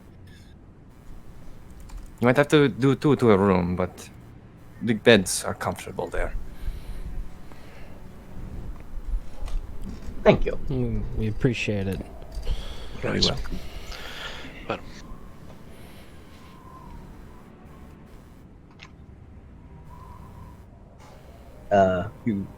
As long as we're all sitting around this table, Victor would probably make himself very quickly. Well, it boils down to like a Lunchable. He's taken like sliced off small bites and pieces of cheese and the same amounts of like meat and some of the bread, and he has them like organized on a little plate with each group together. And he'd be still, not ready to go to bed quite yet because of our afternoon nap. But he'd be kind of like deep in his little book, doing something, writing, sketching, hanging out. Ismark does essentially the same thing, and frankly, if you want to eat many of the things that are in the pantry, you could either make yourself a sandwich or eat it charcuterie style, like Lunchable. Charcuterie style. Heck yeah. It's no big gesture to eat in that manner. And you're... unless you're French. What the fuck is a French? Whatever it is, I hate it. Irina picks up the conversation, or starts the conversation with you all, and says, "So, how did you find your way to Barovia?" Well, it's a bit of a complicated story. We more or happen less to stumbled upon it. Yes, happened to have gotten lost, and we had come upon some foggy troubles, and next thing we know, we happened to be stumbling into this place, and we found this. And I'll pull out the note in like the cursive written by her father, by Halen. Ismark sees the note and his eyes widen. He says, "Oh, yes. You mentioned that at the tavern, right?" Yes. Well, you said your father was the burgomaster, and when you mentioned you had a sister, something tipped me off about it. You're not directly related by blood, are you? What do you mean? It said here in the beginning of this letter that your sister Irene was adopted. Irina pipes up from across the room. She says, "Irina." Apologies, Irina. No apologies necessary. It's just my name. Well, the coincidence is a bit unlikely that someone with a very similar name, having been taken to by a vampire that rules the realm, could be anybody other than the adopted daughter of the former burgomaster. The piece just tongue, as you say, adopted daughter. Seems to have fit all too well, and I mean no disdain by any of this. I don't care if you're related by blood or related by adoption or whatever it may be, but I can understand that you have no affections to this man that seeks you out. It's Irina's turn to cluck her tongue, and she does. No, you're very correct. I have no affections towards him. He's terrible. I do not wish. I wish to be rid of him. I wish to escape him. But we cannot. You see what we do, what lengths we go to keep him out. And I tell fear me, that what links would he go to have you? If you've done this much, a man with such power and such an intricacy with networkings and those that follow him. Ismark That- pipes up proudly Good. and says, "Ah, well, we've seen to that by barring all of the doors. And, being a vampire, of course, he cannot enter a place without first an invitation." And then Irina cuts in and says, "Well, that does not matter so long as his servants are beating the doors in for him to walk through, does it?" As you see, Irina has the right sort of mentality around this. There's no house to be entered if there's not a house left standing. Correct. This house has seen much. You saw the outside of it, I'm sure. But I don't think it will last indefinitely. We need a place that is outside of his eyes. You know, you've seen the castle, right? Up there on the far hill. It is inescapable. It's like his eye. When the moon shines, it's like the slit of a snake's eye watching us. Now, And I suppose that if my brother has brought you here, he's finally found somebody for his schemes. Yep. To take us to Valaki? yes, your brother did mention something earlier. He said those that follow him are imbued with such power that they might be able to do things that mayhaps many others cannot. She I furrows don't her know brow at the word power and mutters, "It's more like his curse, which they wield to their own benefit." A Well- curse of Strahd, if you would. You get wry looks from both of the Kolyanas. Everybody just like turns and like stares at you. Everybody in the room just. The fuck did you say to me, you little shit? Well, I'm curious. We've happened to had a bit of a peculiar run-in, one with people that seem to just reappear at inconspicuous places at inconspicuous times at seemingly random chance, and I'm curious, does anybody ever go beyond the Barovian borders to places beyond? Well, that is hard to tell what you mean. For the borders of Barovia proper, Strahd's domain are gated on either end, but the valley, that is inescapable. The farthest we can go would be a place like Valaki, whose walls are tall, and whose people, I hear, resist the devil's influence. Although I don't know, I've never been there, actually. I see. Well, that does make things more interesting. When I was Because a boy, there used to be other places we spoke of, but as I grew, it was really just Valaki and Barovia, the village here. The devil, has he ever made any personal attempts, like in person, on you and your sister? Irina hisses. Yes, he has.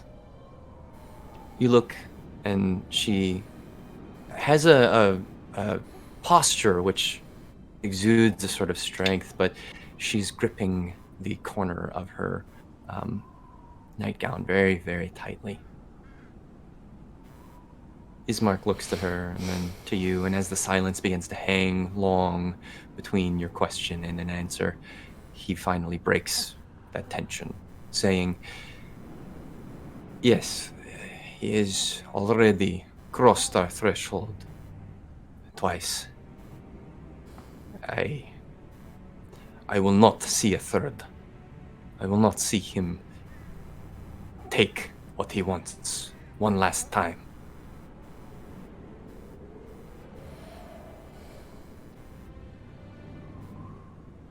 Irina then speaks and says, "What my brother says is true.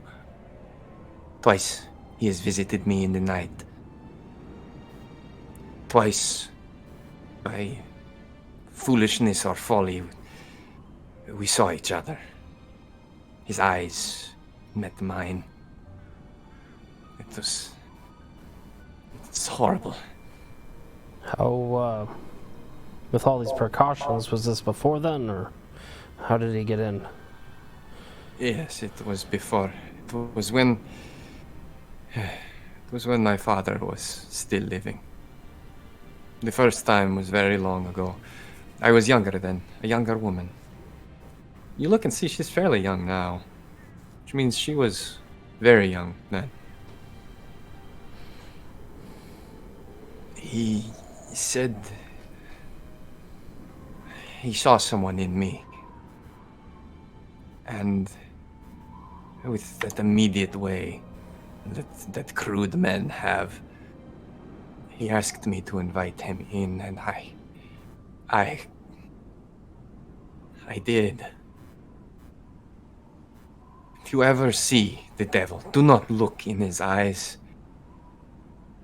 He will take your will and mold it, make it an extension of his own.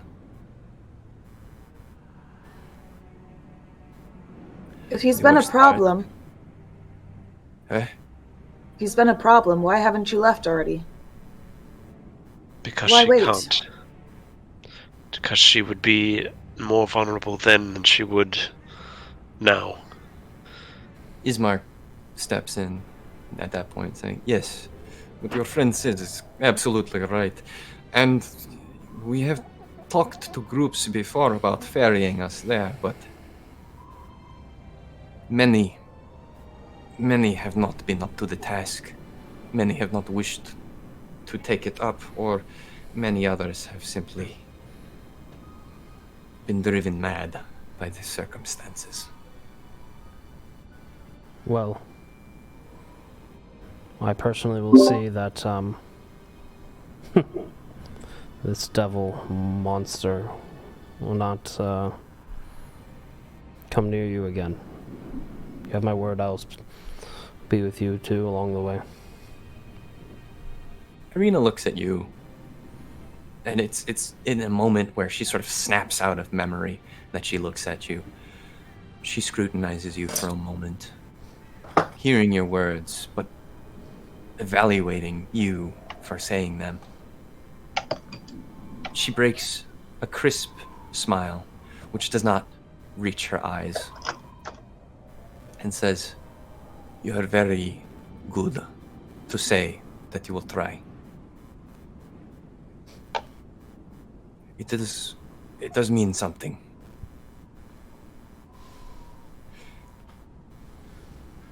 She looks to the rest of you. "My brother has been trying to find the right group for a very long time. Maybe it is you.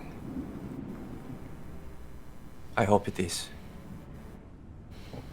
And I will be very glad to have left this place." She looks out of the kitchen, positioned just well enough that she has a vantage out the door leading to the main hall, and a corner, or an angle just right enough that you can tell she's looking at the drawing room, the one you passed on the way in. She says, "Very glad to put things to rest." Silence hangs in the air as the mood has gotten very tense.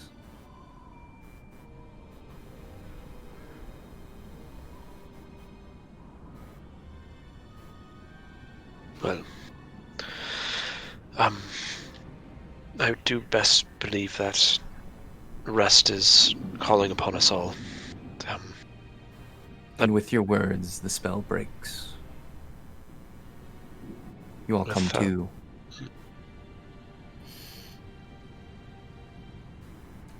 I'm sorry. Continue. I would say, like, with no more to do tonight, I do believe that we best had reseal the threshold and get what rest that we can. Yes. Indubitably. Yes. Let's. Has everybody had enough to eat? Okay, good. Yes, thank you. Mirio says, yeah. Like, you hear, like, the, like, disappointment in his voice. He's like, I don't want to object, but, like, yeah. I don't want to seem rude. Well, Like he had a plate, but like yeah. He's was done thinking now, about because seconds. everybody else is done eating. he was thinking about seconds, but like it was like too awkward to get up and like in the middle of this like Yep. Tense this conversation. like the chair creaks and he gets This up. man No. has been pillaging the lands for years. Can I have seconds, please? You're gonna eat that. Very, And so- very Obi. Yeah. I think I'm gonna get up and get seconds while nobody's talking. Just cause like that's the time to do that, right? No. He deflatedly puts his hand down and prepares himself to be led to the sleeping accommodations. Irina also snaps out of it as your injuncture ends the sort of tenseness and says, yes, it is the least I can do to show you up to the rooms and make sure that you are all comfortable. Come, follow me, please. She takes her lantern, which is still slightly burning, and twists the knob to allow a little bit more flow of oil into the wick. And then she leads you back into the main hall, past the drawing room doorway, and then to the set of stairs which lead to the second story. She leads you individually to rooms, but before she does, she turns to you and says, we have 3 rooms, I'm afraid, which means that you might have to share. You might want to pick partners for your sleep, if you have not already.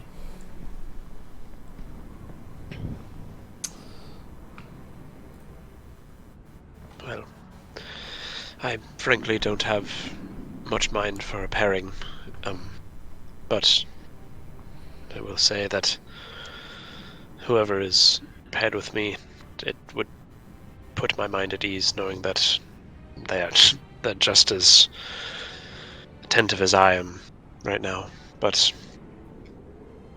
I'm going to call this my room, and whoever joins me. And I'll kind of like nod to the group and then like sort of push in the door. Mirio says, okay, yeah, all right. And he joins you. Yep, Victor, Victor would speak up next. He'd say like a little bit of a, well, whoever joins up with me, I'm probably not going to be up too late. At least a little while longer. So just know that I'll be quiet, but you might hear a little scuttle of pens on parchment and such. Well, if you're going to be up for just a tad bit longer working, I wouldn't mind rooming with you. I have a project I'm working on as well, so we can stay up together just a bit longer. My man. I'm planning to kill God. No! Who told you that? That's stupid. That's crazy. I'm building a nuclear bomb. Don't be ridiculous. Call me Sloppenheim. Oh, please don't. Please don't. Nope. Can I burn down this house with Braden inside of it, please? That leaves Try. the 2 of you, Sadra and Brittany. I'll turn to Brittany and I'll say, I'll be back in a second. I just have a quick question for this Mark. And I'll walk back down to find him. Okay, I'll be right here. Don't get lost. The second story of this house, it has fared much better than the exterior, and indeed the whole house itself has fared much better than the exterior. And while there is a certain coziness to that second story, the warm colors of the trim, dark oak and the sort of horsehair plastered walls The gloom of the evening sticks to the upper corners of the ceiling, and in the lower corners where the floor meets the trim, it undulates in that way that darkness does when you look right at it. And Brittany, you see this as you sort of nervously say, "Oh, I'll be right here." Irina turns to you and says, "Are you all right? I can stay with you while you wait." Oh, I'll be fine. I'm just not really sure where everyone went. So I guess I'll just hang out here for now. Oh, no. Come, I'll show you to your room. There's only one left. Here, she leads you down the hall a little bit, if you are to be led. And opens a door. Dark oak with a brass polished knob. She turns it and opens the door into a room which is nice. It's clean. The bed is not quite made, but she rushes in and opens a small dresser to pull out some bedding, saying, excuse me, I'll have to set the bed up, but we've got a nice bed for both of you." And you do see that there are 2 beds in this room, one on either wall. And in fact, as the rest of you go into your respective rooms, that is the accommodation for all of you. There seem to be a lot of guest rooms in this house, which somewhat makes sense, as it is the Burgomaster's house. Each of them is furnished very plainly, as if it's really just a place to lie your head down and set your belongings. But there is space to relax, and a bed which is not hard.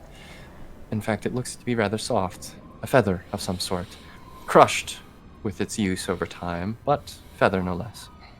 And as Irina makes the bed, you watch as she lights a candle, bringing a warm glow to the room, which beats back the shadows from the hallway and makes it genuinely cozy. The windows in each of these rooms are boarded, hammered shut with black iron nails.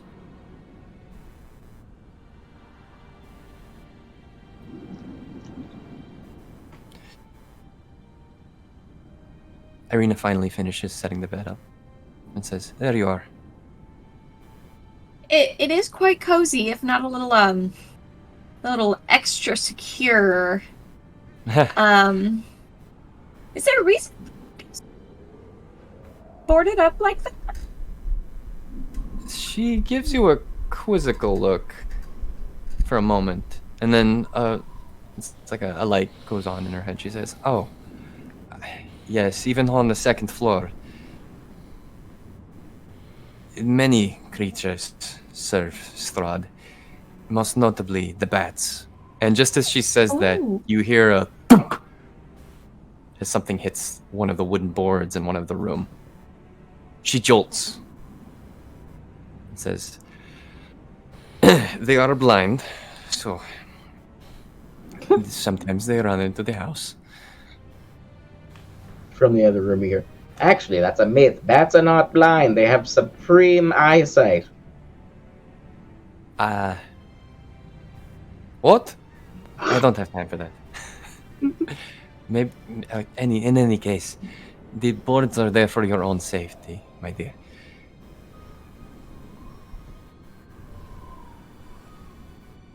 And do try not to pry them loose, please.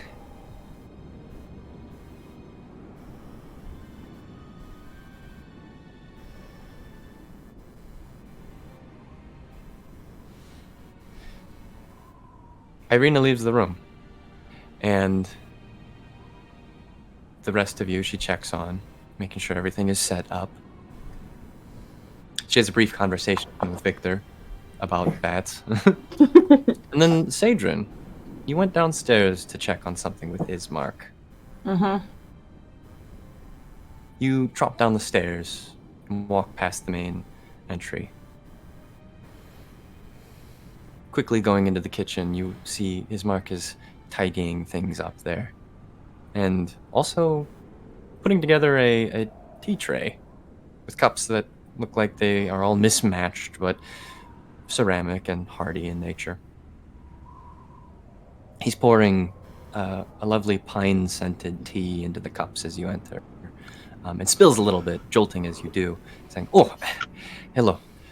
Sorry, I didn't mean to frighten you at all. No, it's fine. What can I help you with? Earlier tonight, before we came here, which, thank you, by the way, for giving us a place to sleep. That's only fair.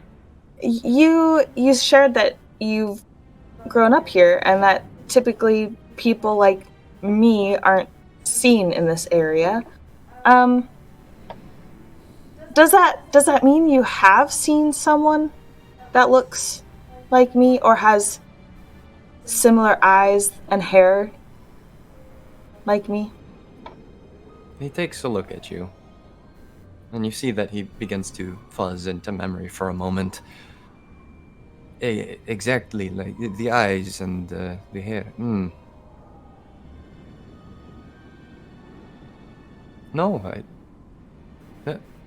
well, he thinks, I haven't seen anyone like you, no, but there is, yes. Sometimes travelers bring tale of the happenings across Barovia. There is a place very far from here called the Abbey of Saint Markovia. A legendary figure. I haven't been there, but somebody. I do remember. Yes, somebody passed through town, and they spoke of somebody there with glowing eyes. I distinctly remember heckling them, but they responded and said that their eyes were like the sun or the stars. I didn't know what that meant at the time. We haven't seen the sun except in carvings, but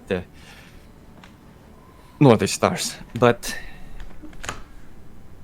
I understood that it was a different shine than from, say, the moon.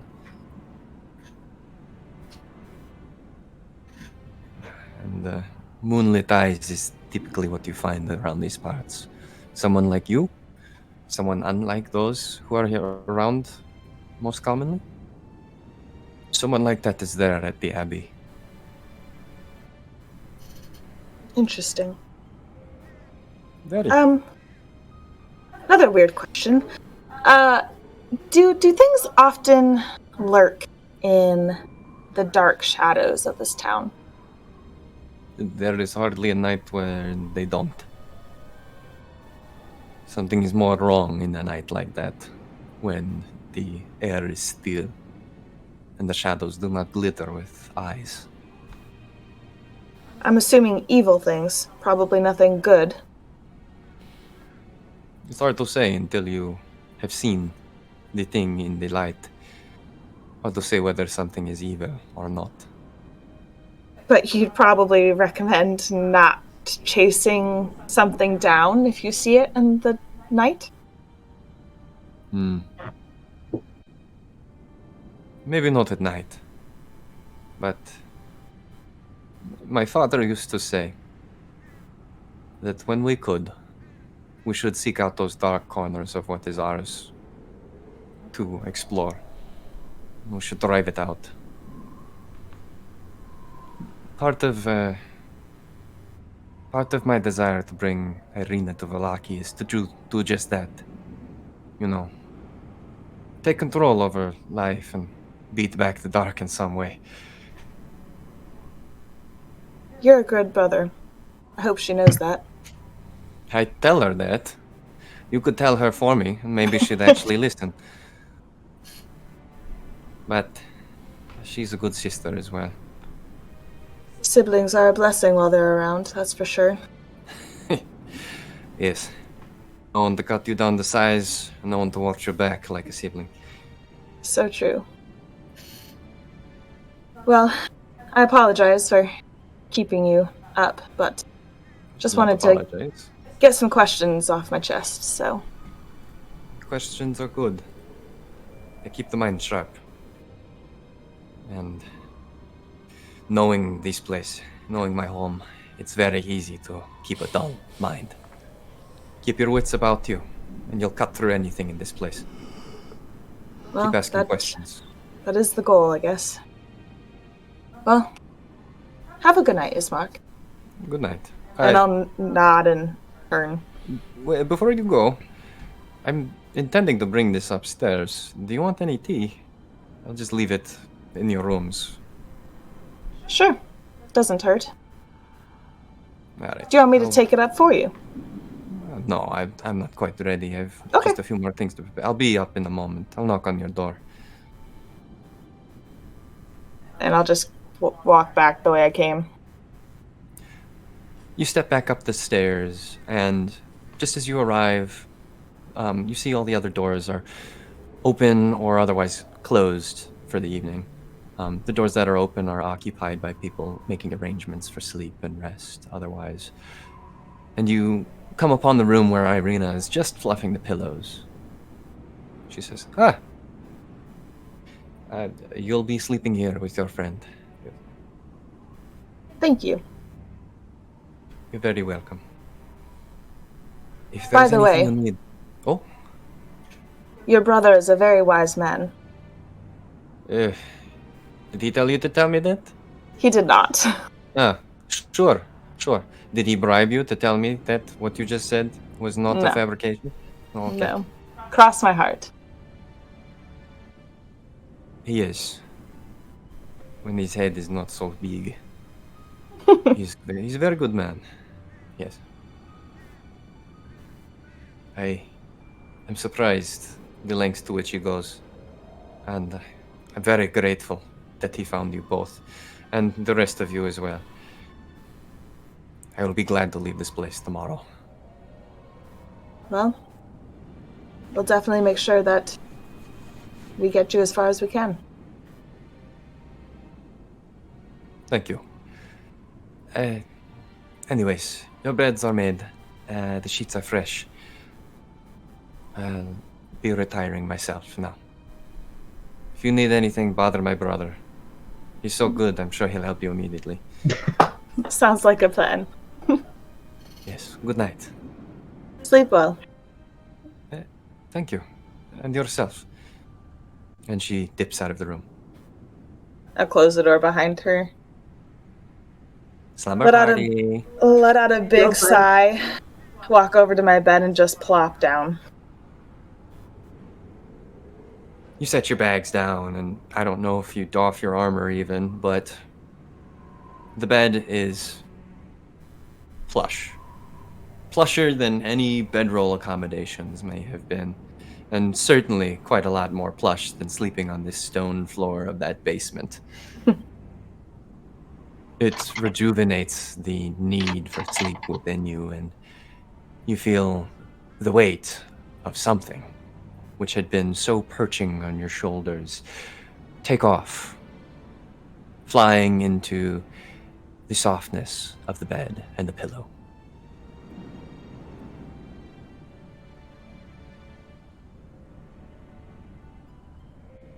Meanwhile, the rest of you.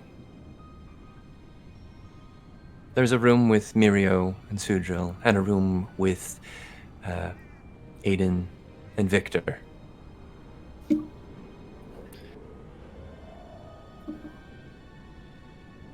Mirio sets his things down, and turning to Sudril says, "Well, good night."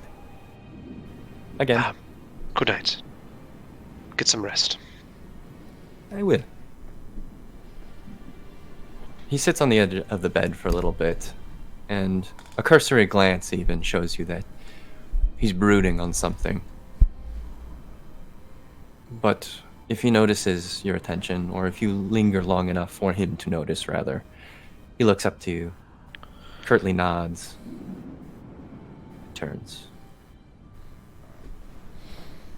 I would take note of it mentally, saying that he has something on his mind. But but seeing as he sort of dismisses it before I could speak up about anything, I let it be.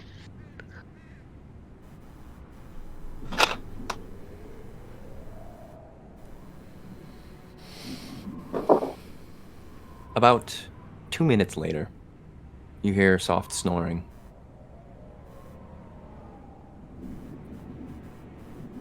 It begins to rise and fall in a lumbering cadence. Almost meditative. And as you begin to set up your stuff, what exactly do you do? As he's drifting off to sleep, and as I start to hear the small snoring, I would have left my bed arrangements to,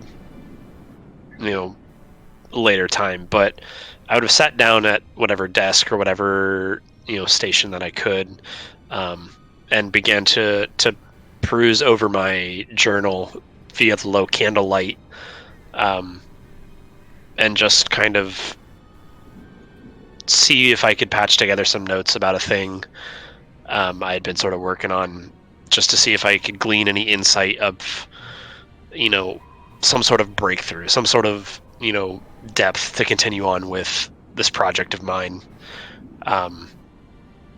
Any wisdom that may be held within the book of something that I may be missing, is just what I would be looking over. Remind me of the project. I'll message you privately about it. Me. Meanwhile, while we resolve that over DMs, in the room just adjacent to the one where Mirio softly snores, Victor and Aiden begin making bedtime arrangements. Victor would be doing something very, very similar to Drill. Going over his notes and his designs and everything he has so far on his own project. He's close. He can taste it. He just needs. He's missing one component to. He knows how to construct what he wants at this point, but he's missing one final piece, and he can't figure it out quite yet. He needs to look at something, but obviously at night in his home, it's unavailable to him. Kind of stares puzzlingly at his journal. And sharing the candlelight, Aiden, he starts off after kind of unloading his pack, and pulling from it a small leather-bound roll, and he kind of unrolls it on whatever table is in the room, and pulls out a set of woodcarver's tools and a long piece of wood that's he's already been working on, and you can tell for a while, and he's kind of shaping it into the shape of a bow, and so he continues to kind of shape and add more detail as he goes, and he does that for maybe 10 or 15 minutes before you catch him kind of like staring off and like looking up towards the window in the room. And he eventually puts his tools back and leans the length of wood, and from his pack pulls out another item, a very weathered book. You can see its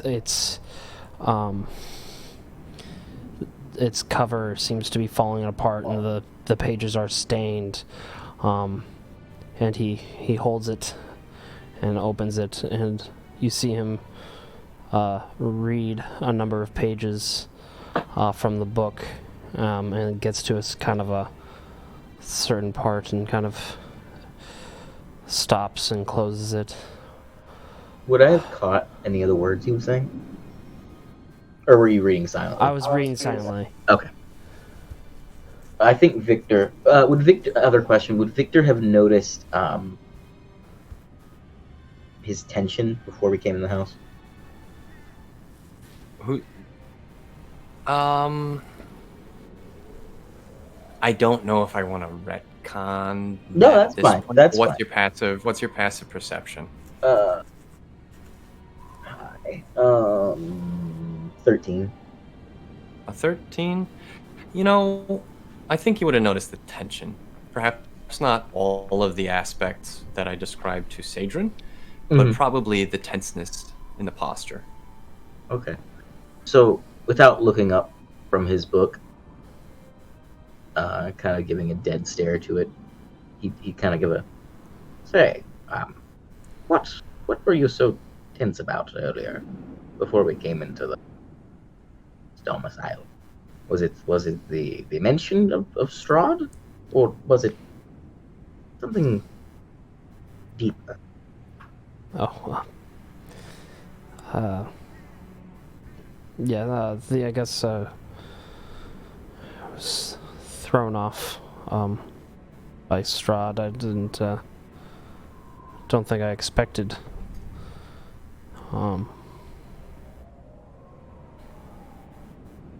A vampire, but so I guess I was more maybe just soft put. Indeed. Strange land we've wandered into. Indeed. As if logic, how we know it, on violence doesn't exist anymore. But kind of closes the book. Whatever kind of puzzle this is, I'm gonna get down to the bottom. I hope we can end this nightmare for these people. And you see him kind of tense. He's holding like his book. He kind of tenses still. No one should live in fear of vermin like that. Yes. Vermin. And he'll kind of relax, and he'll go back and kind of look at his book, and then close it, and he'll kind of hold it tightly to him for a second. And if we're going to wake up any time around our friends, and best get a little bit of rest, I guess. Yes. If you need to keep working, the light will not bother me. No, I'm simply going to run myself into the ground. Keep going. Good, wise inventor knows when to give it a rest. And he kind of gives him one of these little Midwestern goodbyes kind of things, and gets up and goes over his bed. Yep, I'll kind of, before putting out the light or anything, I'll put the book back in, and I'll kind of neatly roll my set of tools back up and put them back in my pack, and kind of re-tighten everything back down, and then I'll blow out the candle as I retire for the evening as well.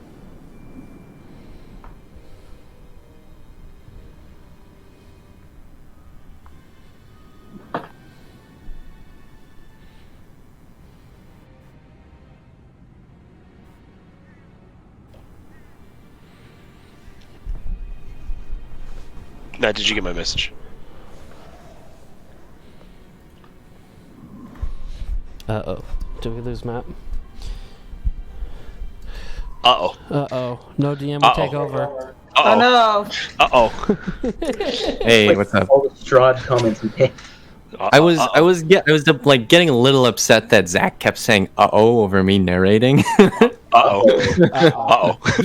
Like, oh, He's narrating. Uh-oh. sorry, Zach. I responded yes to you, and meanwhile, Brad, I said, Yep. Uh-oh. as you snuff out the candle, the room drops to pitch black, darker than dark, with no window to let the moonlight in, and no light in the hall to filter under the door. You are dripped into that most pitch of darknesses. But somehow, it is more comforting than the lit room in which you fell asleep just this afternoon. And beginning to slide into the unconscious bliss of escaping this place, the words from the story come floating into your mind. Once long ago, there was a man whose fearlessness was spoken of throughout the realm. He was a knight, and fought for the protection of his village. His sword and armor were polished, and his shield was emblazoned with the sun. It was often a dark and rainy place, his village, and yet the knight shone like a fire in the dark. He was a helper to the people of the land. In this land there was also a ruler. Unlike the knight who was brave and noble, the ruler was a dark man. He was fair in appearance, but when it suited his needs, he would become angry and cruel. The ruler looked over his people and used dark magics to enact his reign. And in turn, his people became unhappy and sad. But the ruler did not care. And that last phrase echoes in your mind, following you into sleep. You do not wake to the knock at your door. But in the adjacent room, Sudriel, you hear the knock. A gentle tapping against the door. Twice, as if somebody is there asking to come in. No voice accompanies the knock. To his door or to my door? Your door. You hear it first down the way and then second on your door. As it is on my door, I'll kind of stand up from what I'm doing and move over to the door and sort of ease it open, just peering out to see who's there. You see a small line of light cracking underneath the door, and as you open it, the light spills warmly into the room. And you see Ismark holding a tray. He's bending back upwards as you come to the door, and he says, "Oh, sorry. I left you and your companion some tea." And you look down at the base of the door, and you see that there are 2 mugs. I waited till it was cooler. Thank you. Thank you, Ismar. My compatriot is asleep already, but I will gladly take the tea. I'll be up for a little while longer, but don't let me disturb you from your sleep. No. Do not worry about me. And more tea for you then, eh? Yes, He gives a warm smile, a truly warm smile. One that you haven't seen for days. Not from your companions, barely in Daggerford, and certainly not in the time wherein you have occupied this misted land. You take the tea, and expressing gratitude, close the door. It smells of that wonderfully sweet and sharp and minty scent that pine brings. Yeah, I've had pine tea, by the way. It's very good. Yeah, it's surprisingly good. It's very good. Delightful. And sipping on the refreshing concoction, it brings you more comfort than you realize you had felt this entire time being in Barovia. You feel your shoulders, your back, everything relaxes ever so slightly with each sip of the tea, and you turn to your small desk, which is in the room, and begin to meditate upon your artificer's studies.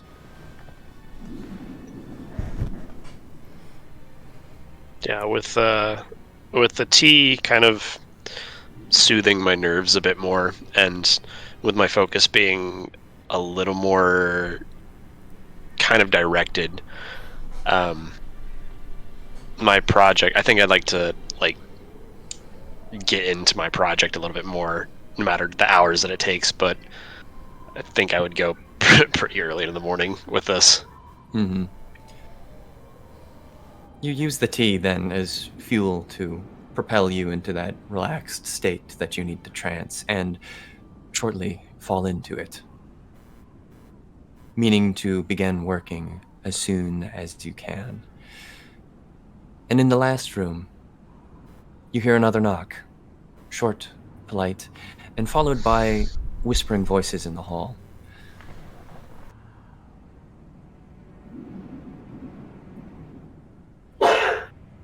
Bless you. Sorry. Man, that sneeze was so hard that it traveled across 2 I say distance. I heard it on Lynn's mic. Yeah. I'm assuming that last knock is on our door? Yes. Okay. Since I'm still up, I'll get up and open the door. Assuming that it's Ismark, since he said he was going to be up with tea anyway. Yeah. Is Brittany still awake, or is Brittany, like, out cold? I think Brittany was out cold. She was so stressed that she just was like, yeah, guys, I'll wait. Like, let me know if you need anything, but was asleep. Because everyone left and she didn't know where they went anyway, so she wasn't going to stay up if she didn't know what was going on. You should. She took a stress nap. I love it. Awesome. Carefully, you open the door then and allow the light to spill in, and you see that same sight. Ismark smiling and saying, "You're still awake. Good. Here, tea, pine." I'll take He it and offers- thank him. Yeah. If you need anything, of course. Irina's room is just down the way, and then mine is as well.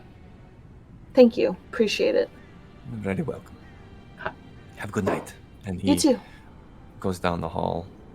You hear him walk softly down the stairs as you close the door. I'll turn. Just notice that Brittany is still totally out of it. Woomph. Is there like a table somewhere that I can put the cups There's a small down? table in every room. Okay. Zach has used the table as a desk, but other than that, Awesome. everybody's got a little low table. I'm gonna put both cups down on the table. I'm just gonna put both down and go back to my bed and just plop down again. Kind of just staring off into the distance, totally forgetting the fact that there is tea in the room. Mm-hmm. The smell of it hits your nose as Mark gives it to you, and it almost wakes you up just a slight bit, in that way that you perceive more things when certain scents, enter your minds. And bringing the tea into the room, you leave it on the table and then go to sit on your bed once more. Slowly and very slightly, the smell of it pleasantly perfumes the room with a nice coating of pine, I guess you could say, everywhere. Mm-hmm. Do you think about anything in particular, or just staring off into space? I think I just collectively think back to the start of our journey versus where we're at now, but then my mind kind of lingers on what I saw tonight in the alley again, and then what I currently thought I saw from Aiden before we walked into the house. And I think I would be going back and forth between those two when I eventually fall asleep. Probably still in a sitting position, if I'm going to be totally honest. Mm-hmm. Imperceptibly, you slouch. Imperceptibly to yourself, at least. And as you ruminate over these things, you grow drowsy and eventually fall into sleep. Sometime in the night, you fall fully over, but even that does not wake you, as you find this second rest to be much more fulfilling than the first.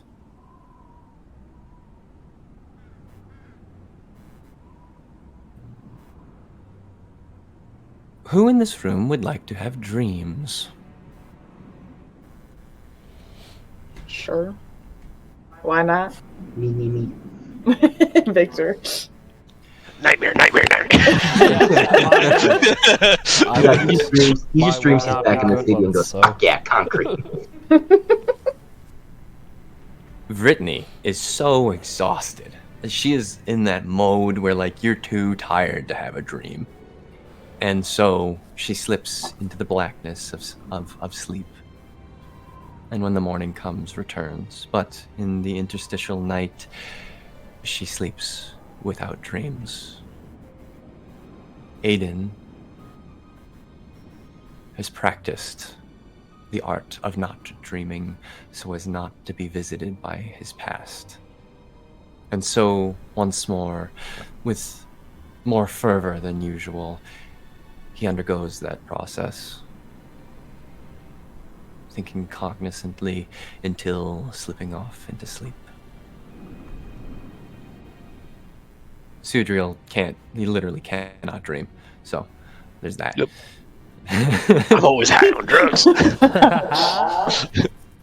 But meanwhile, Sadrin, sitting there on the bed, lolling off into sleep, it eventually comes, overtaking you, and you dream of home.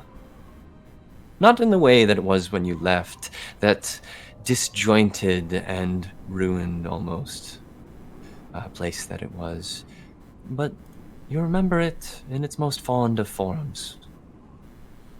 The place where you felt comfort and where you could be celebrated just for the person that you were. That place where you knew you had a slice of the world to make your own and to rejuvenate yourself, with the sunlight streaming in through the windows and the smells of whatever pleasant task you had been getting to on any given day. Fresh books, perhaps. Ink scrawled across a page, open before you. And in your dream you find yourself sitting in front of such a page, ready to read the contents of a new book. But as you read, the words become squiggles on the page, indecipherable, and yet something about them familiar and parsable. In your dream, you rip through the book, discovering its contents and understanding its foreign tongue. You finish, and looking up, you're shocked at first, and then horrified to see that the place that you had once considered warm and inviting is now gray, covered in cobwebs, the furniture broken and disused from time, the door hanging on its hinges, the smells of ink and baking goods and fresh linen now replaced by mold and dust, and the heady smell of rotting wheat outside. You get up and go to the door, shoving it off of its hinges with a loud crash into the dust outside. And you see the city, also in ruinous state.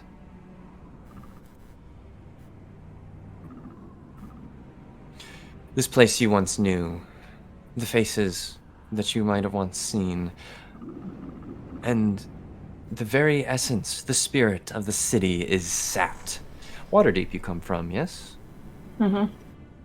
Yep. The statues, the giant statues, the figures crouching, and who you know from studying the history of Waterdeep, were once animate defenders. Before the spell plague ravaged the world, they could be roused and defend Waterdeep from threats like dragons. The statues are hundreds of feet tall. The lumbering guardians of that grand city, that dock city. The mountain under which they all are overshadowed. It is all cracked and gray and ruined, and worst of all, empty. You rush back inside to see what about the book could have done this, what could have locked you in place for so long, and time passed so swiftly. But you go back to find it, and it too has moldered into dust. You are left in that sickly feeling that nightmares often bring, barreling through the avenues of Waterdeep in their twisted and empty form until you wake. Braden, you do not have such a bucolic dream of happy home. Instead, you have a dream wherein you are simply allowed to manifest whichever whimsy it is that you have taken to studying. In your dreams, once more, you are visited by that same schematic which you attempted to assemble in your previous night. But at every occasion, at every corner, you think you found a breakthrough, and you assemble the device. And just as you think it's about to fire off without any reservation, it breaks. Sometimes caving in on itself, destroying all the work you've done. Other times affecting the laboratory around you. Eventually, you work it to a point where you think it's perfect. And all of the fail-safes are designed so that you will know when it is about to break. So that maybe you have one last chance to stop it, to give it just enough pressure on either side so that it stays together instead of exploding apart. You fire it up and watch as it goes through all the similar motions that it has in each iteration. And then it begins to spiral. You flip the first fail-safe, and it stabilizes, but just for a moment. And then you have to flip the second fail-safe, and then the third must be flipped, and then the first has to be unflipped, because eventually, in a cascading manner, you are working almost as hard as the machine you have created for your own convenience. It is as if you are the machine, and not the thing itself. Until that very final moment, where you are whirring around, and that final fail-safe triggers. You press your hands against the cortex of this device and feel it stabilizes. You watch, and whatever design exactly it is, I'm not sure, but it works. The room stills, and your creation is alive. But you feel your hands grow cold and numb. You try to pull them away, and you can't.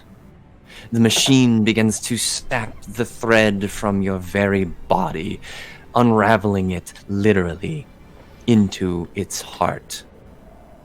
First, your right hand is pulled apart, thread by thread, sinew by sinew, the bones becoming dust, then drawn into thread, which is adhered to the surface of this machine's heart.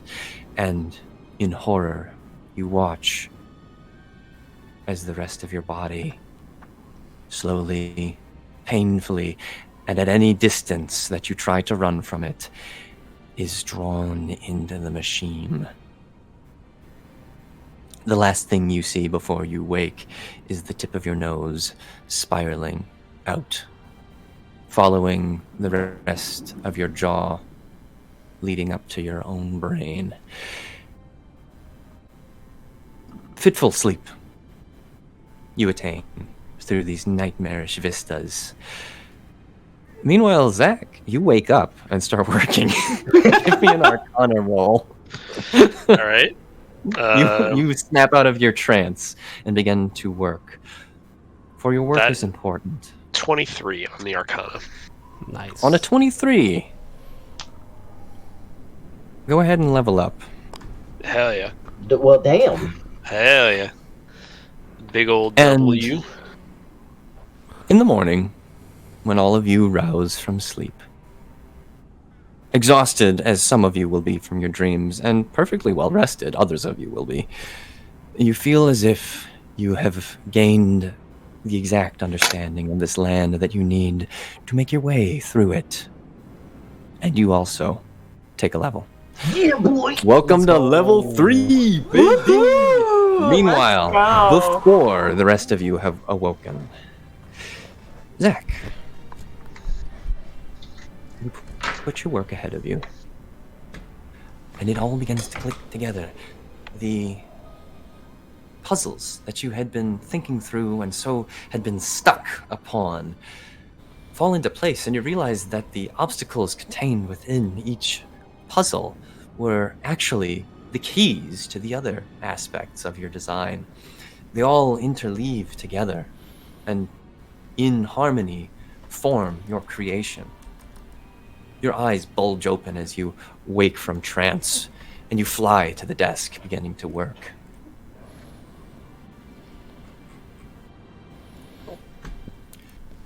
Within an hour, using the scrap components that you have brought along with you and a bit of ingenuity, your creations are complete.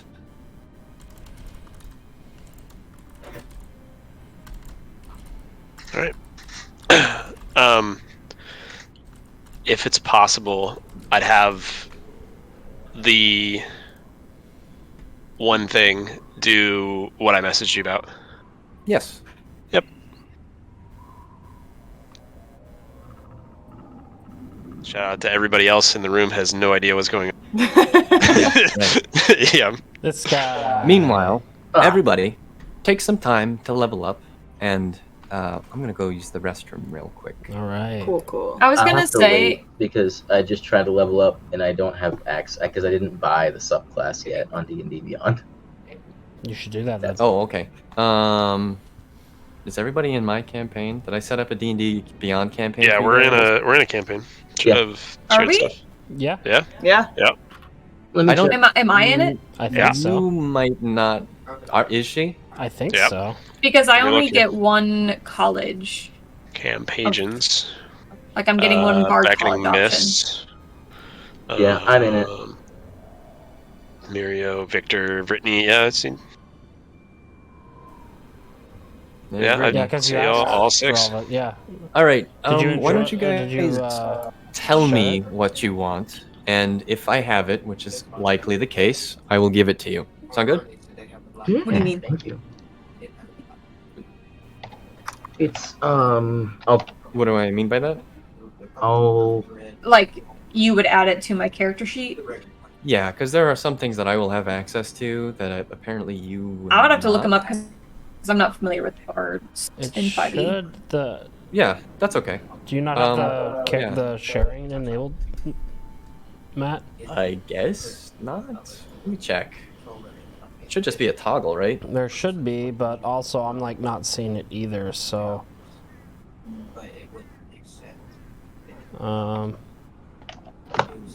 Also, are we doing rolled or It's assumed fixed. max It HP? should be fixed. It's Fixed. fixed. Yeah. So it should all auto. Fixed. Yeah, go ahead and message me your stuff, do your research, and I'll be back to put that all in shortly.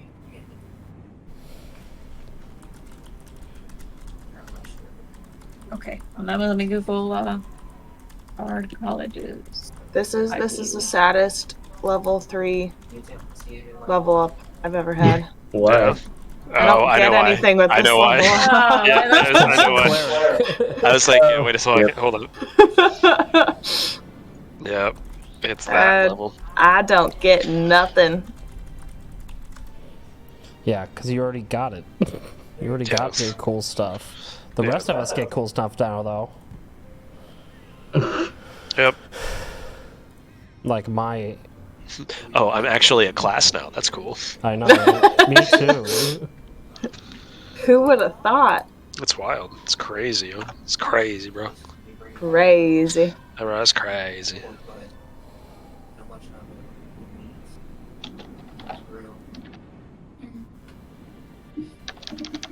All right. While we do this maintenance, we have a choice, actually. We could either continue on and conclude the session shortly, roleplay-wise, or we could do all the bookkeeping, so to speak, first. Preferences? I know I'd there's probably something say I would want to do as soon as I leveled up that Victor would want to do, but obviously it can be put off. if we can do the roleplay stuff first and then bookkeep later for like technical stuff. Like I think that's best. Because like if you know what you want to do and you know what you get at 3. Yeah. Like that's a thing too. It's like getting it on the paper that was. Oh yeah, and long rest, please. Yeah. Well, thanks. Yes.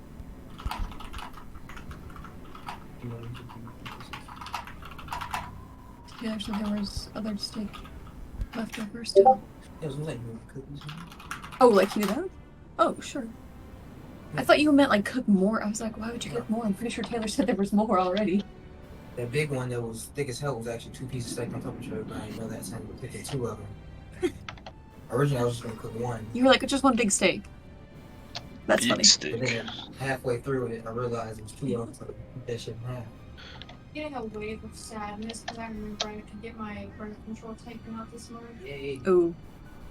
Not yay, because someone's gonna have to drive me back tonight because it almost wiped me out when I got it put in. When is it?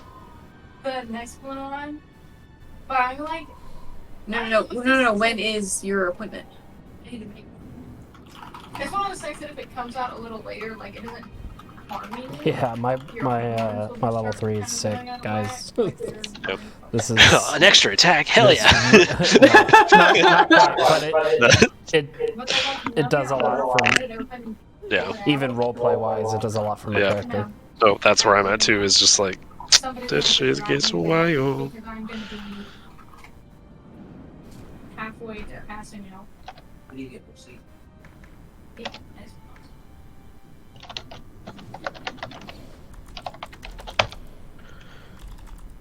Here I come, I am cinnamon.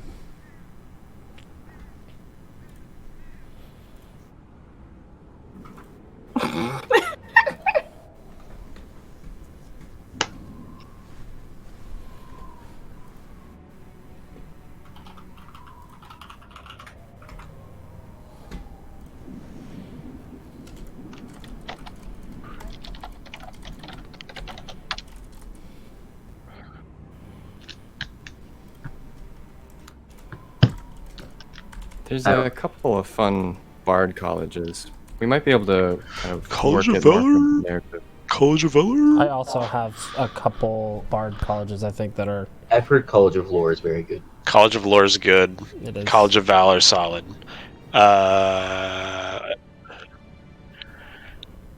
Look up, Yeah. Okay, because I like Yep. to use Wikidot a lot. Yeah. Do I have I want to find a bard that character I already have so I can tell you what subclasses of bards I already have. Did I delete all my bard characters? I must have. Probably. Oh, I have a level 1 character that I was just doing a... Just bumped from 3.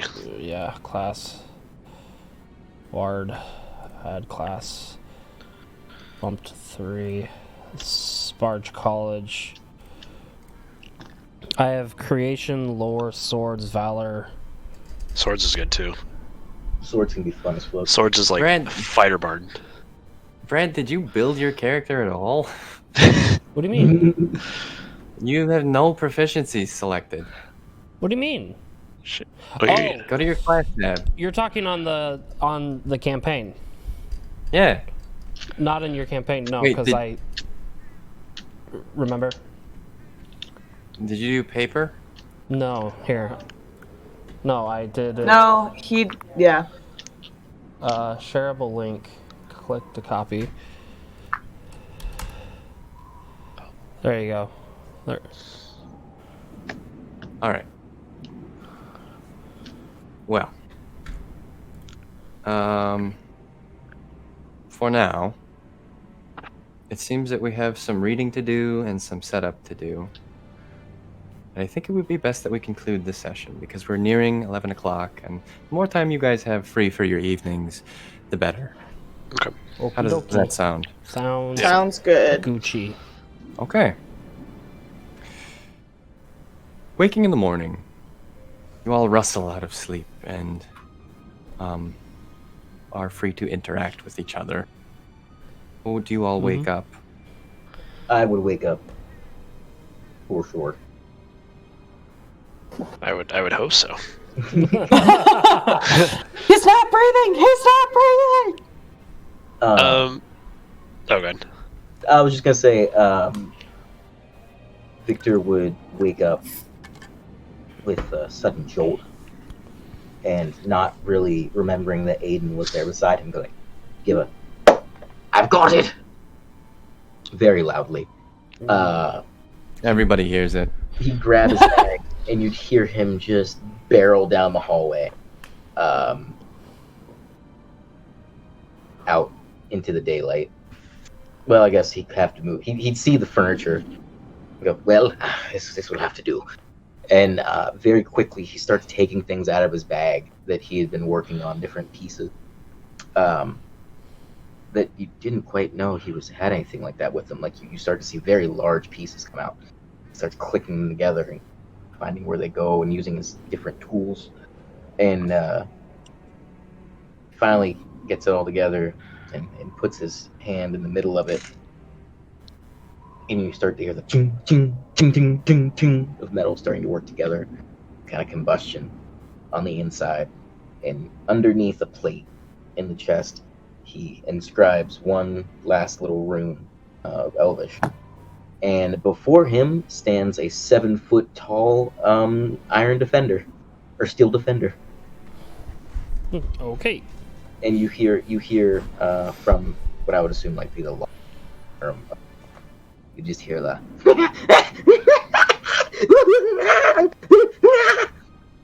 just frantic laughing. You hear footsteps coming down the stairs, and Ismark blearily says, what is all of this wreck? Excuse me? I did it. I've been traveling and writing things down, risking my life, and I did it.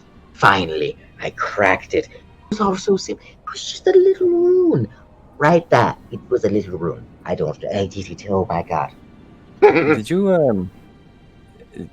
you take the handles off of that chest of drawers? No. No. Did I? I don't remember doing that. It kind of looks like them. Oh. I'm sorry. Addie, can you mute your mic? Thank you. Are they in the machine, or are they somewhere where I could find them? They're like, in mechs, like 90s anime mechs where they put the crane anchor points on the shoulders. They're right there. Wrought iron bolted to the shoulders. I look back. I will make you do one. I am suing. No, it's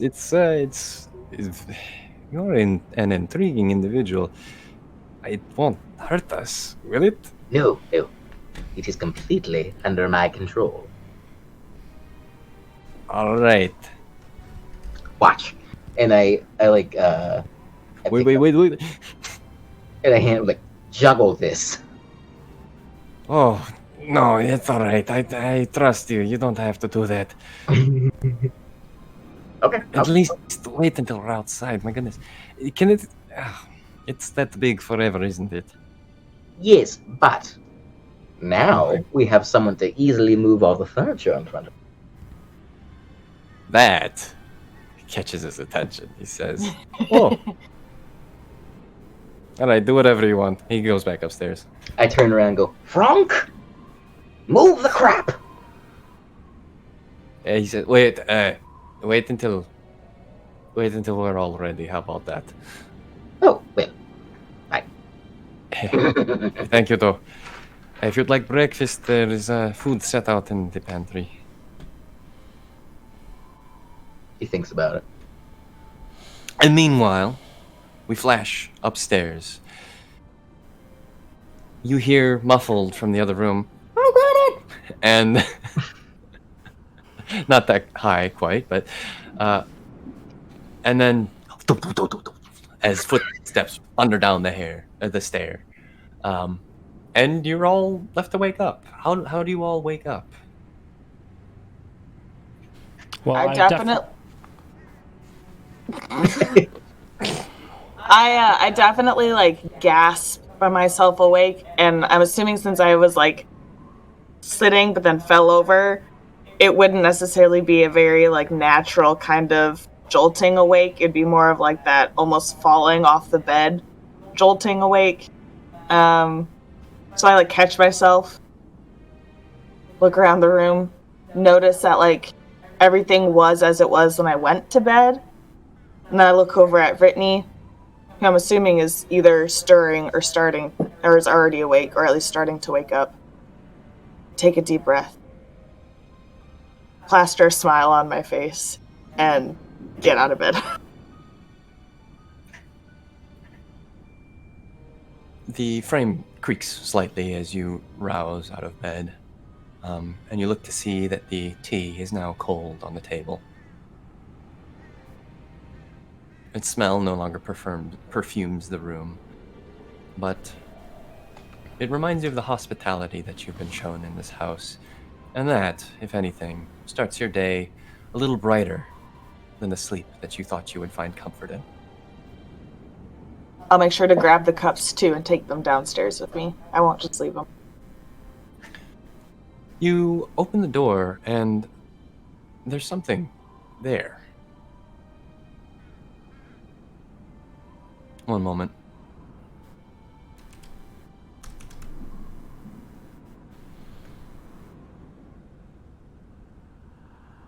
Resting against the door jamb, a small metal rose.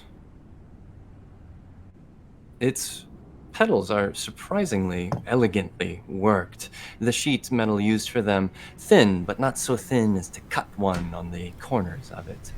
The petals are also very nicely arranged, and you look at the craftsmanship very cursorily, with a very cursory look, that is, and it's very finely welded and bolted together. The stem of it extends downward, and there's a small note attached to it, sealed with wax to the stem. The very outside of it reads, "To V."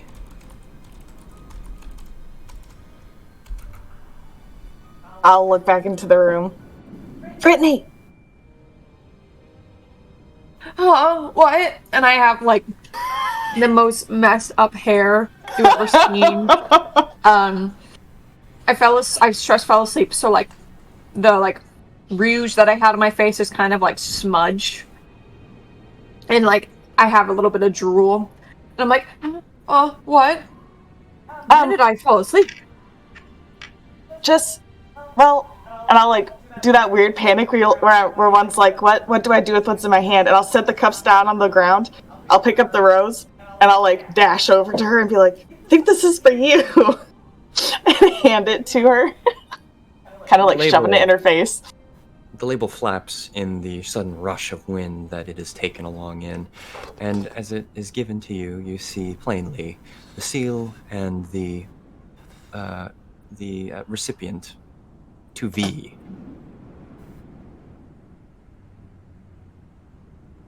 Is there anything that says who it's from? You could read the note. I'll read the note. The note. I get all like typical like girl, like, oh my gosh, what is it? I'm still like blinking the sleep from my eyes as I'm reading the note. Crawl up next to you, lean over your shoulder. Try to wink the sleepy grit out of your eyes as you blearily attempt comprehension of what you've just been given. Clearly, it's a plant, but it's so heavy and cold. You hold it and look and see that as it is in your hands, it begins to warm because it's a metal rose. The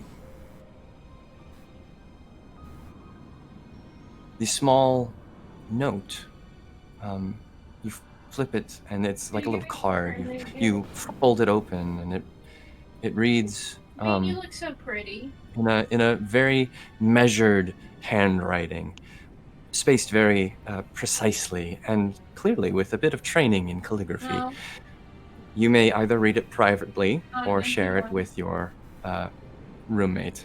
I'll share it with my roommate because I'm like not even thinking about what it is, anyways. You crack open the wax seal and read the note. Do you want me to read it out loud or share it with the two of you via? Share it with the two of us. Okay. Let's go. It's our own version of a whisper. Let's go. It is a whisper. The large kitty.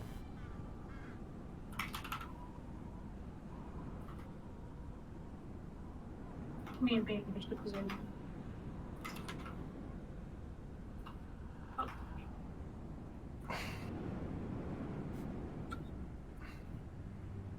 Oh, look at the You always know beans come over the years. Purr, baby, purr. Clear shit. Bad, but it grosses me. Oh, Bean. You're just a pretty little girl. So it's okay.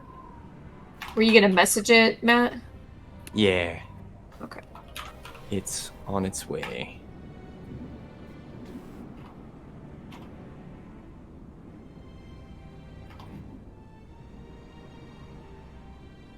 Oh, hey.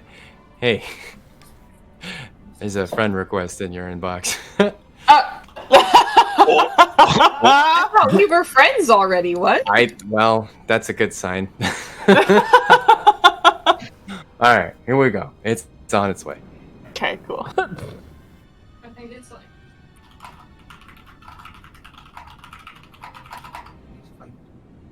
Those click and clacks from Matt.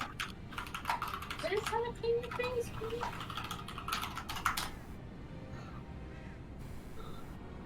Click, I gotta clack, clack, clack. Sitting on the edge of my chair in anticipation.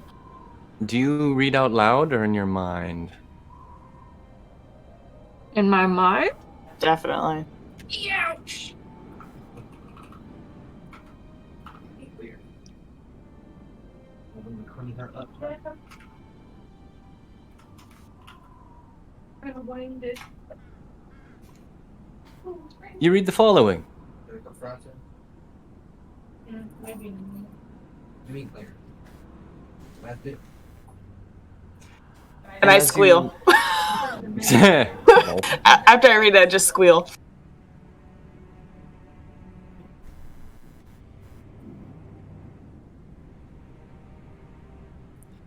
I guess so. Good. In my sleep-addled brain, would I recognize the initials? You Right away? you may certainly try. Go ahead and roll a history check. Also, I was wanting to choose the College of Eloquence. Ah. An interesting choice. Let me go set that up. You said history? Yes. I could afford you the rest of the primary piece. I don't drink a ton of whatever it's not. I do want to get. Huh? I figured that. I want to get more. 14. On a 14 SB, you think back to the people that you've met, Yeah, like it's or more maybe like the people that you've seen, and none come to mind. sweet. Except, oh, of But I course, want that cranberry just juice, one. but I'm not The one who you've been It's too dry. companionably traveling with for some, well, I guess about a week now. Not quite a 10-day, but SB could very easily stand for Sudriel Baldric. Too late. Hell yeah, let's go. I'm gonna look at it.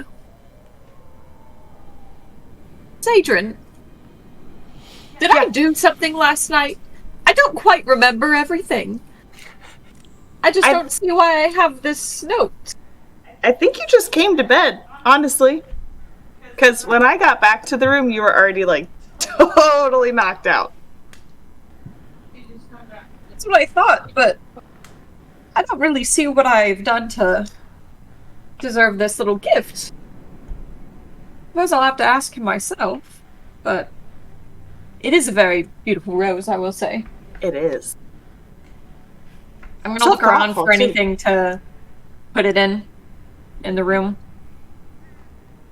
The Teacup. room is unfortunately sparse, but Teacup. there are some teacups. And they are of a sufficient height to hold the rose without tipping over. I'll drain one. I'll just drink one full cup and just hand Just her down the cup. Down it and just give it to her. Oh! The tea tastes and feels like a winter morning in the trees. It's not cold like one, though. It's refreshing and brings back happy memories.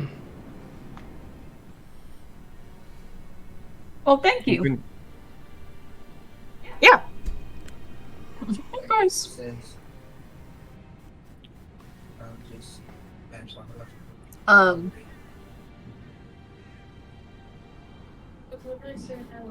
Is everyone else already up? Am I the last one to wake up? I honestly don't know. I didn't make it very far out of the room. Okay, wait for me to get ready. We can go grab food. Okay. So I'm gonna. I close the door again and Everybody says this moment. yeah, just wait for her. and ready. The room gets a little darker at that point because the windows are not there. They are Makes boarded sense. up. Hey, that's big, too.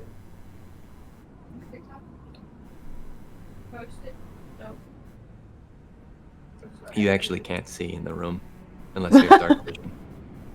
I cannot see. Nope. With two ideas. Oh wait, but do I? Do you have anything that could help you with that? I might. Hold on. I have dark Yeah, vision. I have but I have the light cantrip, so I'll just I'll put light on one of the teacups. It'll glow. Be great. It sheds bright light in a 20-foot radius. I don't know. I don't have no ring. As you cast light Move like you go. on one of the teacups, which of the teacups? The one that still has liquid in it. Okay. Thank you, Mark. Brittany, you would notice that the rose pulses with a brief light of its own when, upon Sadrin mutters the incantation words for the light spell. Independently, and it is not reflecting the light, it is emanating it, just ever so briefly. Oh. Well, I've never seen a flower do that before. You can make an Arcana check to determine the nature of it. Or you can leave it in the cup. You said Arcana check? Yeah.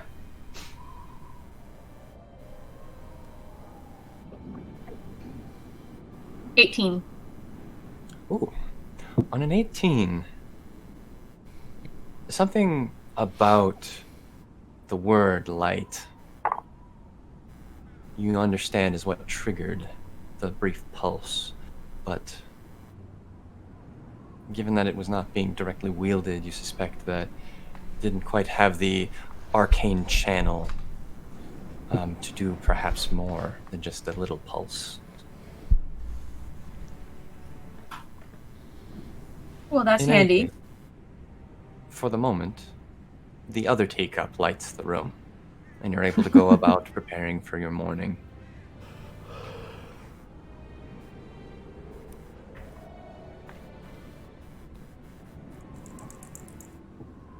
So I finished getting ready to go down with Sadrin. All right. Yeah, Jeff. You finish going down, and the mystery of the rose continues. Meanwhile, let's see. Sudril and Mirio. Mirio unironically wakes up shortly after you finish your trance. Nice. Like, not immediately, but like you have like an hour or two. Yeah, time. And by the time you are both downstairs to witness Victor careening down the steps and madly working on his project in the front entryway, you're already in the pantry. And Ismark has met you and prepared breakfast for both of you. Yep. A simple serving of eggs and a bit of bread and meat as well. Salami-style meat. And then, finally, Aiden. You are presumably woken up with the cry of your bedroom companion, your roommate, and as he bolts out the door, you are left in a bleary wondering on what exactly he's going to get up to. But you are free to do whatever you wish with that time.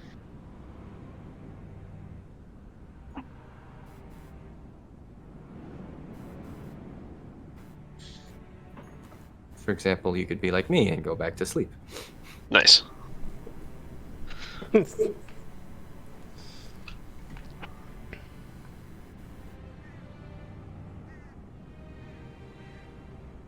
you do anything with that time? Was it sorry for me?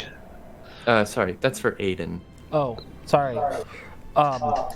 No, I would have been awoken by my roommate loudly getting up and sprinting out of the room, and I would have taken a second to go and just kind of collect my wits and all right. And then I would collect my things and shortly head down after him. Wouldn't do much else, so just make sure I have all my stuff. I'd reattach my current bow project to my pack and head down. Okay. You view the fine whittling that you had performed on the bow in the night prior, and with a satisfied look, attach it to your pack and head downstairs. You and Ismark walk down at about the same time, following Sadrin and Brittany as they went down as well. And a lot of you meet in the breakfast pantry with the 7-foot-tall metal man. Is it all metal? I don't know if you have that much metal. Did you not hear he was pulling metal and stuff from the pieces of everything? I know. I don't think that much metal exists to make a 7-foot. At least not in this house. So if you add some wood and like bolster it, it'll function very similarly. It'll be functionally a warforged of sorts.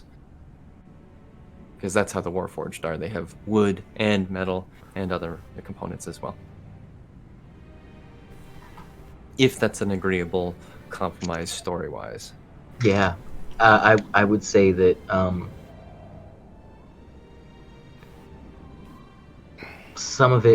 lot of it would be metal that he had already had with him. But there's wood in there, like as a structure, and then the metal keeping it protected. But if you literally carried a body double of yourself, it would not be enough metal to make a big 7-foot man. No, that's why I'm agreeing. Ah. But also the rulebook doesn't really explain that you have to get materials. It just says you suddenly make this robot pull it out of your ass. I'll say that it starts out a mishmash, and then I know that stuff levels with your level, so we can flavor it thusly. Okay. More metal, higher level. See what I mean? Yeah, I'm with it. Okay. Place them parts. I would note that he looks almost like the whatchamacallit? The thing that we brought with us. The nimble. The nimblewright. Nimblewright? Yeah. Derivative in some sense, but innovative in many others. You can see the inspiration, but it's wider. It's not as nimble. Big. The big boy. The big boy.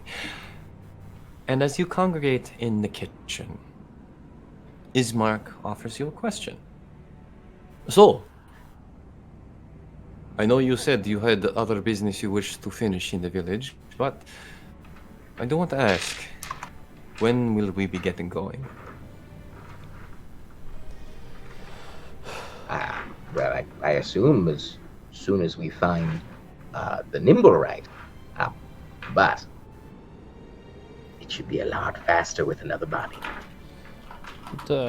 Probably only a couple hours at most, I would assume. We're just trying to go to that house or estate he mentioned last night, where he was last seen. If he's not there, I guess.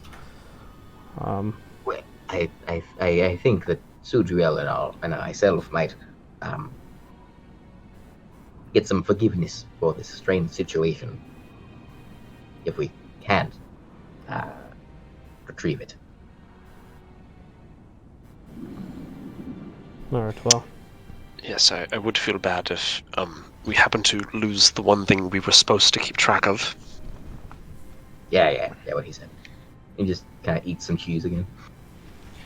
As you do, Sudriel has been sitting there with nothing quite in front of him. You see a small pair of metal appendages slide over the counter to a plate which Ismark was preparing and briefly stepped away from. The claws grip the plate gently, very covertly pull it off the counter, and then you hear a series of metal taps as a strange footfall cadence makes its way over to the side of Sudriel. I told you I wasn't done with that. Give it back. And I'll kind of like reach down and kind of like pull it off to the side. Don't be timid. And I will kind of like a child, kind of put my hand behind his back and usher this little guy around. As you guys would see, this little guy standing about 2.5, 3 feet tall. Ushered around the sort of corner of the table. Where'd you send that? Why is it so cute? Oh my gosh. Is that a homunculus? He would not have the cord behind him. It would just be the main sort of structure. But I remember that. It reminds me of the thing from Robots, the little invention from Robots. Yeah, I can see that. Yep. You know what it reminds me of? Divorce. And I'm like, oh jeez. Playing GameCube in 2005 while your parents get a divorce in the kitchen. Yeah. To be fair, this was one of the top 10 bangers to get you through a divorce. So would I recognize what exactly that is? It is very akin to your own creation. Is it what mine would be, or is it like the? It's not what yours would be. Well, I'll leave that for Zach to either explain or not explain. Okay. I see it, and I just give a, hey, did you build your own little guy too? This thing? Oh, it's just a small project I've been working on. I'm just working off some notes that I've picked up. What? Look, that's kind of fucking crazy, because I've also been picking up notes and making things, and I made a big guy. I don't think your construct is as craftily designed as... I raise an eyebrow.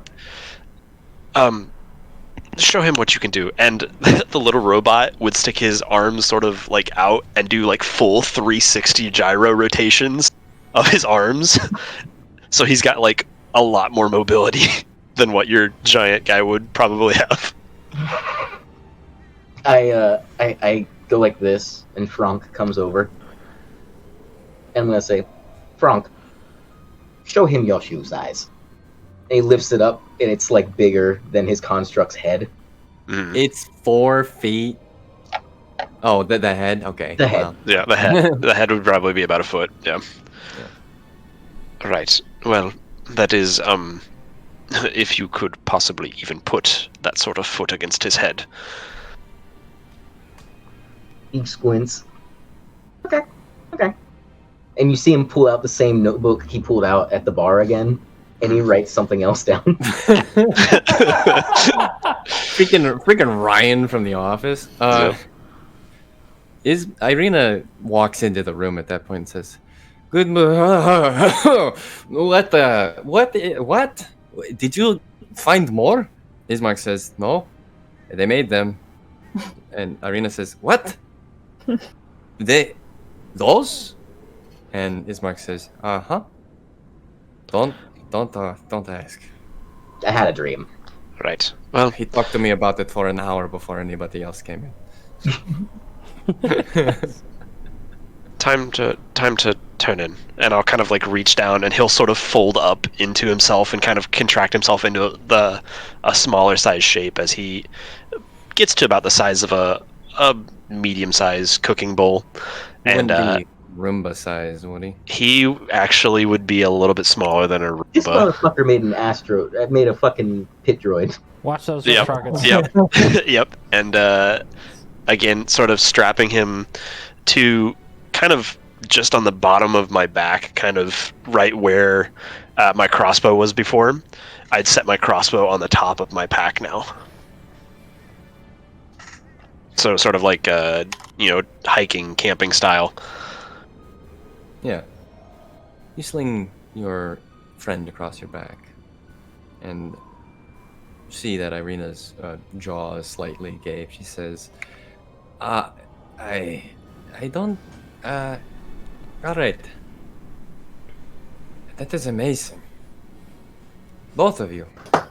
Although wait. Are those the handles of the chests of drawers?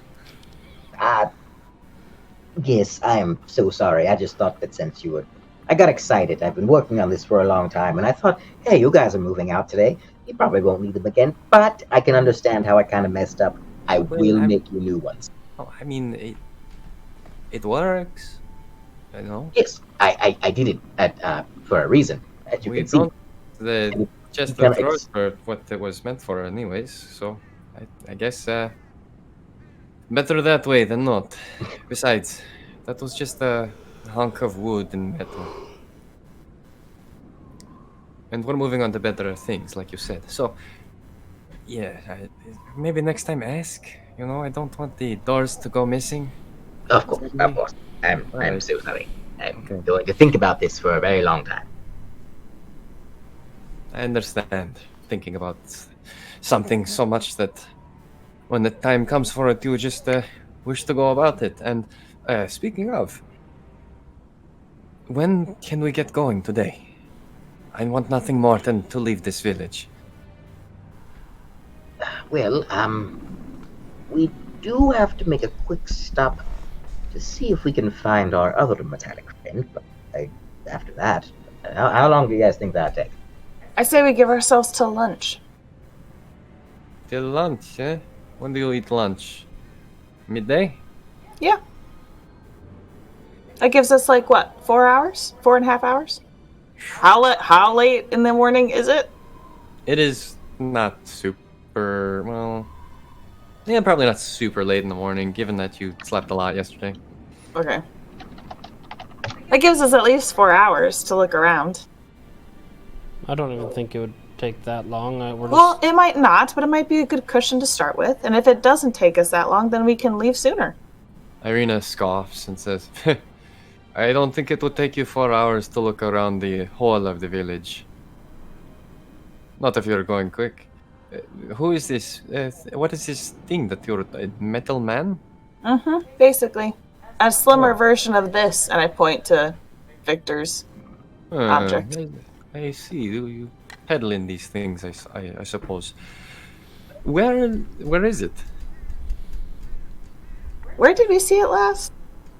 I think your brother said he was at a spooky mansion?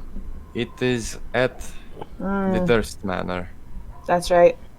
And at that, Irina pales a little bit, but says, you're going to look there? Doesn't hurt.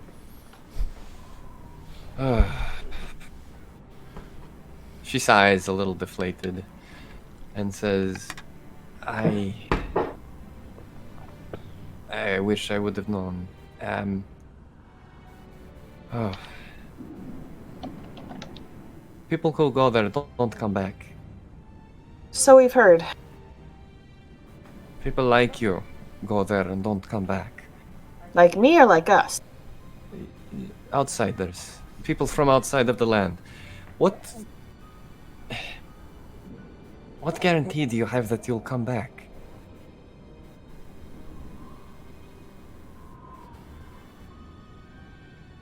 Well.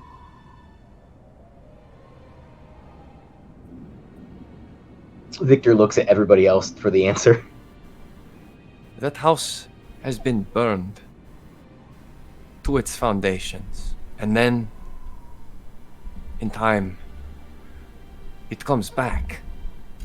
We have tried to rid the village of it, and it will not leave. Listen, we have no desire to stay in that house. We just need our companion back so we can do our job effectively. It may force you to stay indefinitely.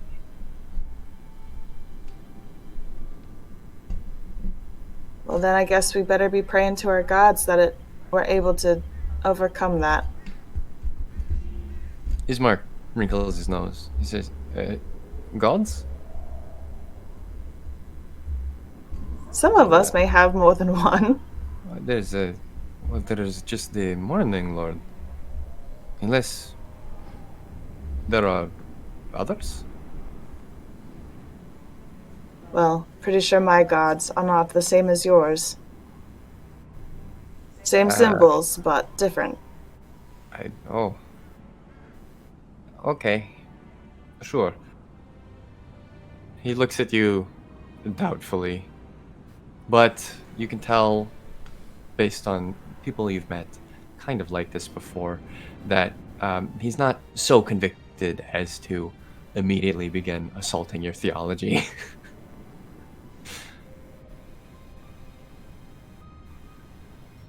And Irina addresses you guys again.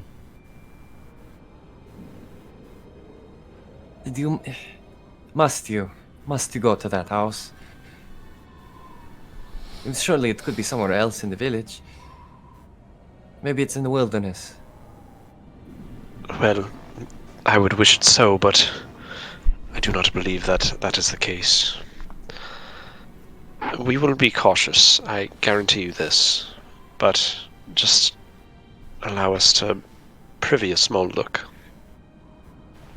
Srahd, do we She even looks need to at go? you pained as she says that. Or as you say that. And then she says,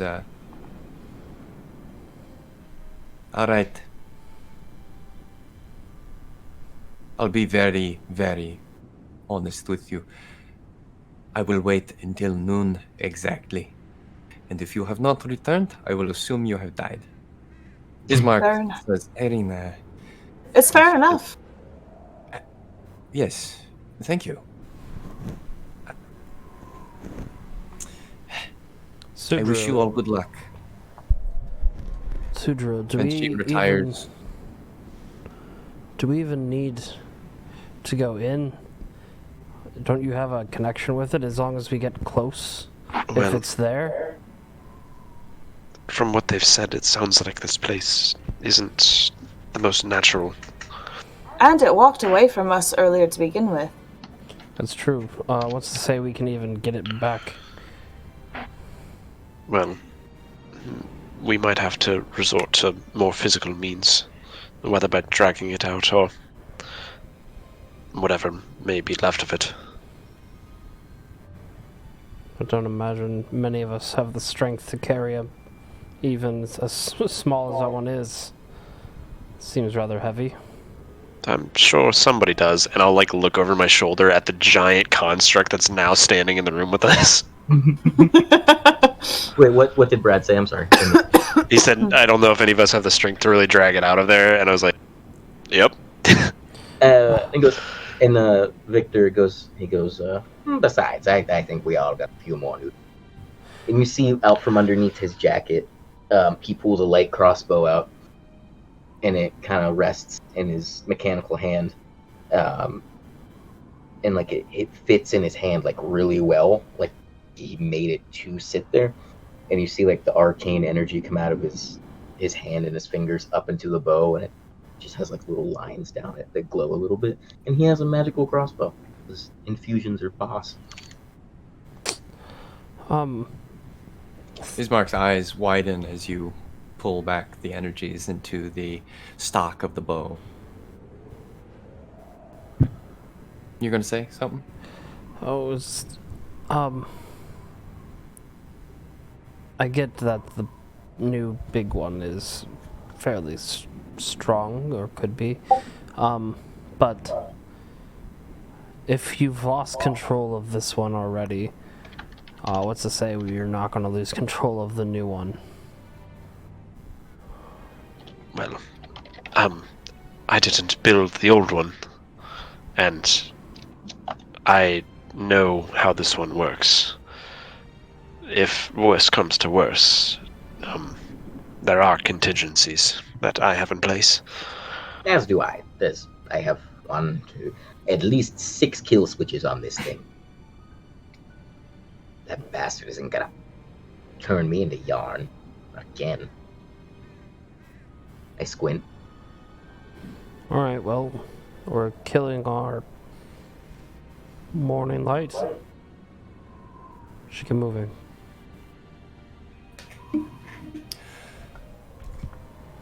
And so your resolve is set. You march to the door with a newfound confidence, the sort that a good meal and good rest brings, and a bit of time to plan cements. Without much effort at all, you heave the pieces of furniture out from behind the door and make your way out into the streets of the village. The sun today does not shine through the clouds. It does not illuminate at all, for as you reach for the door handles, you realize small taps echo against the thick wooden doors, and as you open those grand entryway doors, you step out into the rain. It falls lazily, with not enough weight to have roused you in your sleep, nor enough weight to have alerted you to its presence, with the boarded windows of the burgomaster's mansion. But you step into it, and with the water beginning to dampen your clothes, hurriedly make your way through the village. I will not say it is a difficult task to find the Durst Manor, for as you go through the village, one house in particular, one house shows itself. Nestled among the solemn dwellings of the village of Barovia, you see it looming over the other houses along the way. Its bricks are whitewashed, and its spire is adorned with a flying skull, the weather vane, sat atop the tower of the home. A sort of Victorian-era tall house, clearly 3 stories tall. And as you approach, the street is empty, except for 2 small forms, about the size of Sudril's creation. A soft whimpering echoes through the empty streets as you approach them.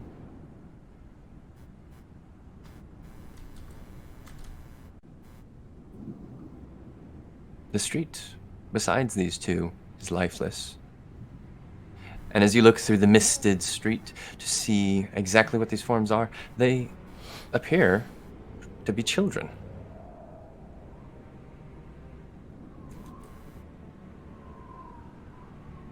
And we're going to call it there. Nice. Fuck yeah. Right. What's worse than a rapist? A child. No. All right, guys. Thank you so much for bearing with me on this very Yep. long session. Yep. We had a good time. And yeah. when next we return, we will confront the children looming out of the dark, rainy day. Another day in the mists of Barovia. It'll probably be fine. Thank you guys for letting me sit